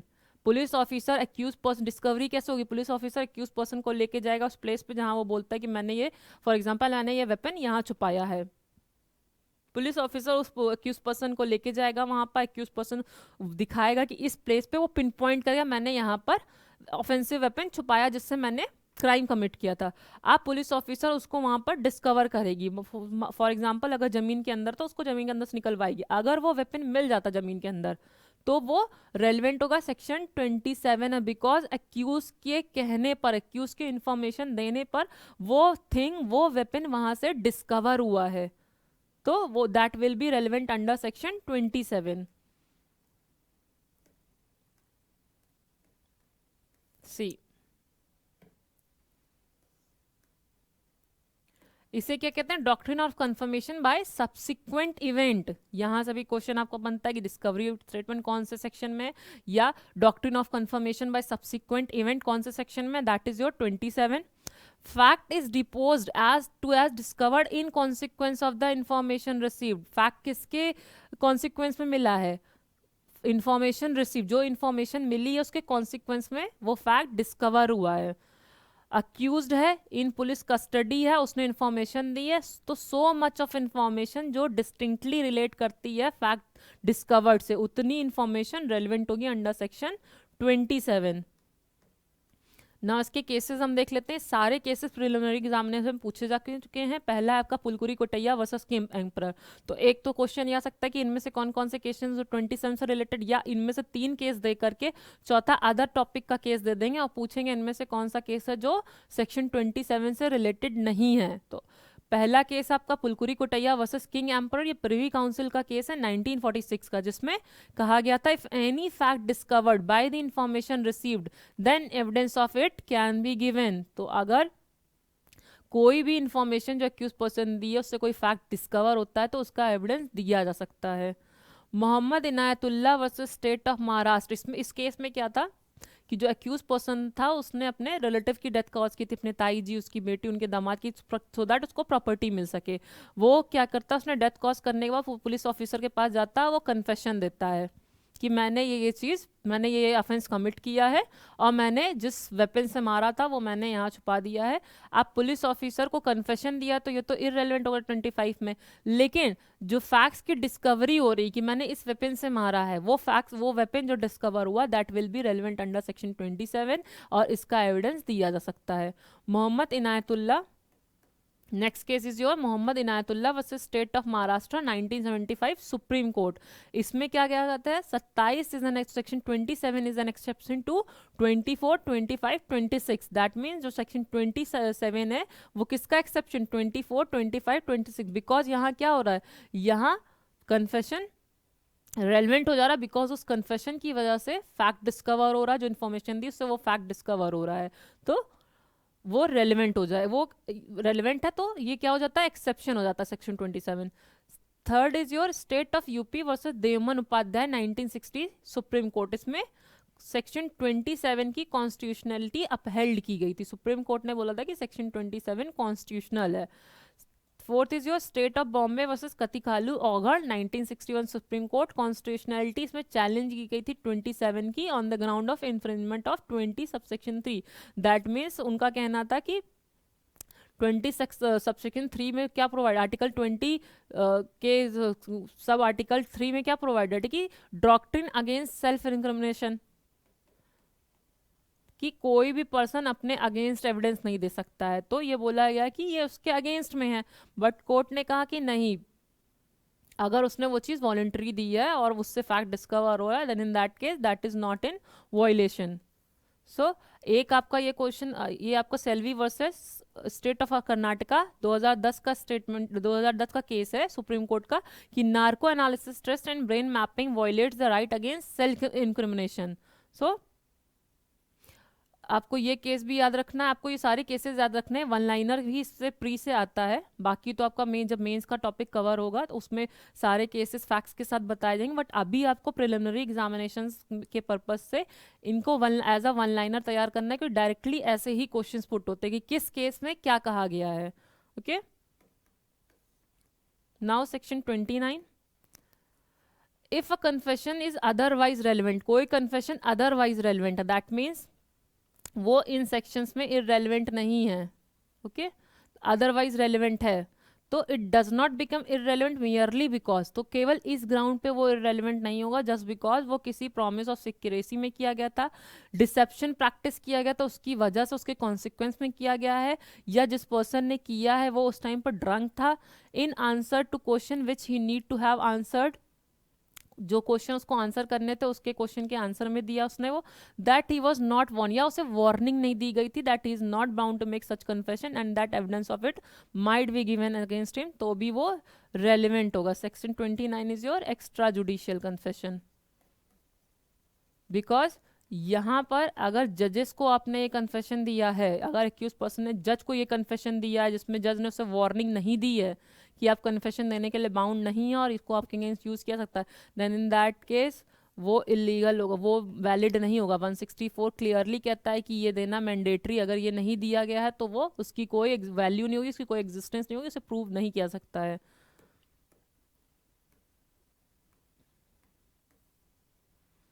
C confession otherwise relevant not to become irrelevant because of promise of, if such a confession is otherwise relevant it does not become irrelevant because merely it was made under promise of secrecy, consequence of deception practiced, need not whatever have been form, वो उन questions के कोई भी form हो सकते हैं, और because he was not warned that he was not bound to make such confession and that evidence of it might be given to him. So this part is your extra judicial confession. That means अगर किसी और person को किया है, इनके इसमें जो provided है इनके अलावा किसी और पर्सन को वो कन्फेशन किया, that will be relevant. Okay, now section 30, we will cover from section 30 from tomorrow. This is all for today. Okay, thank you.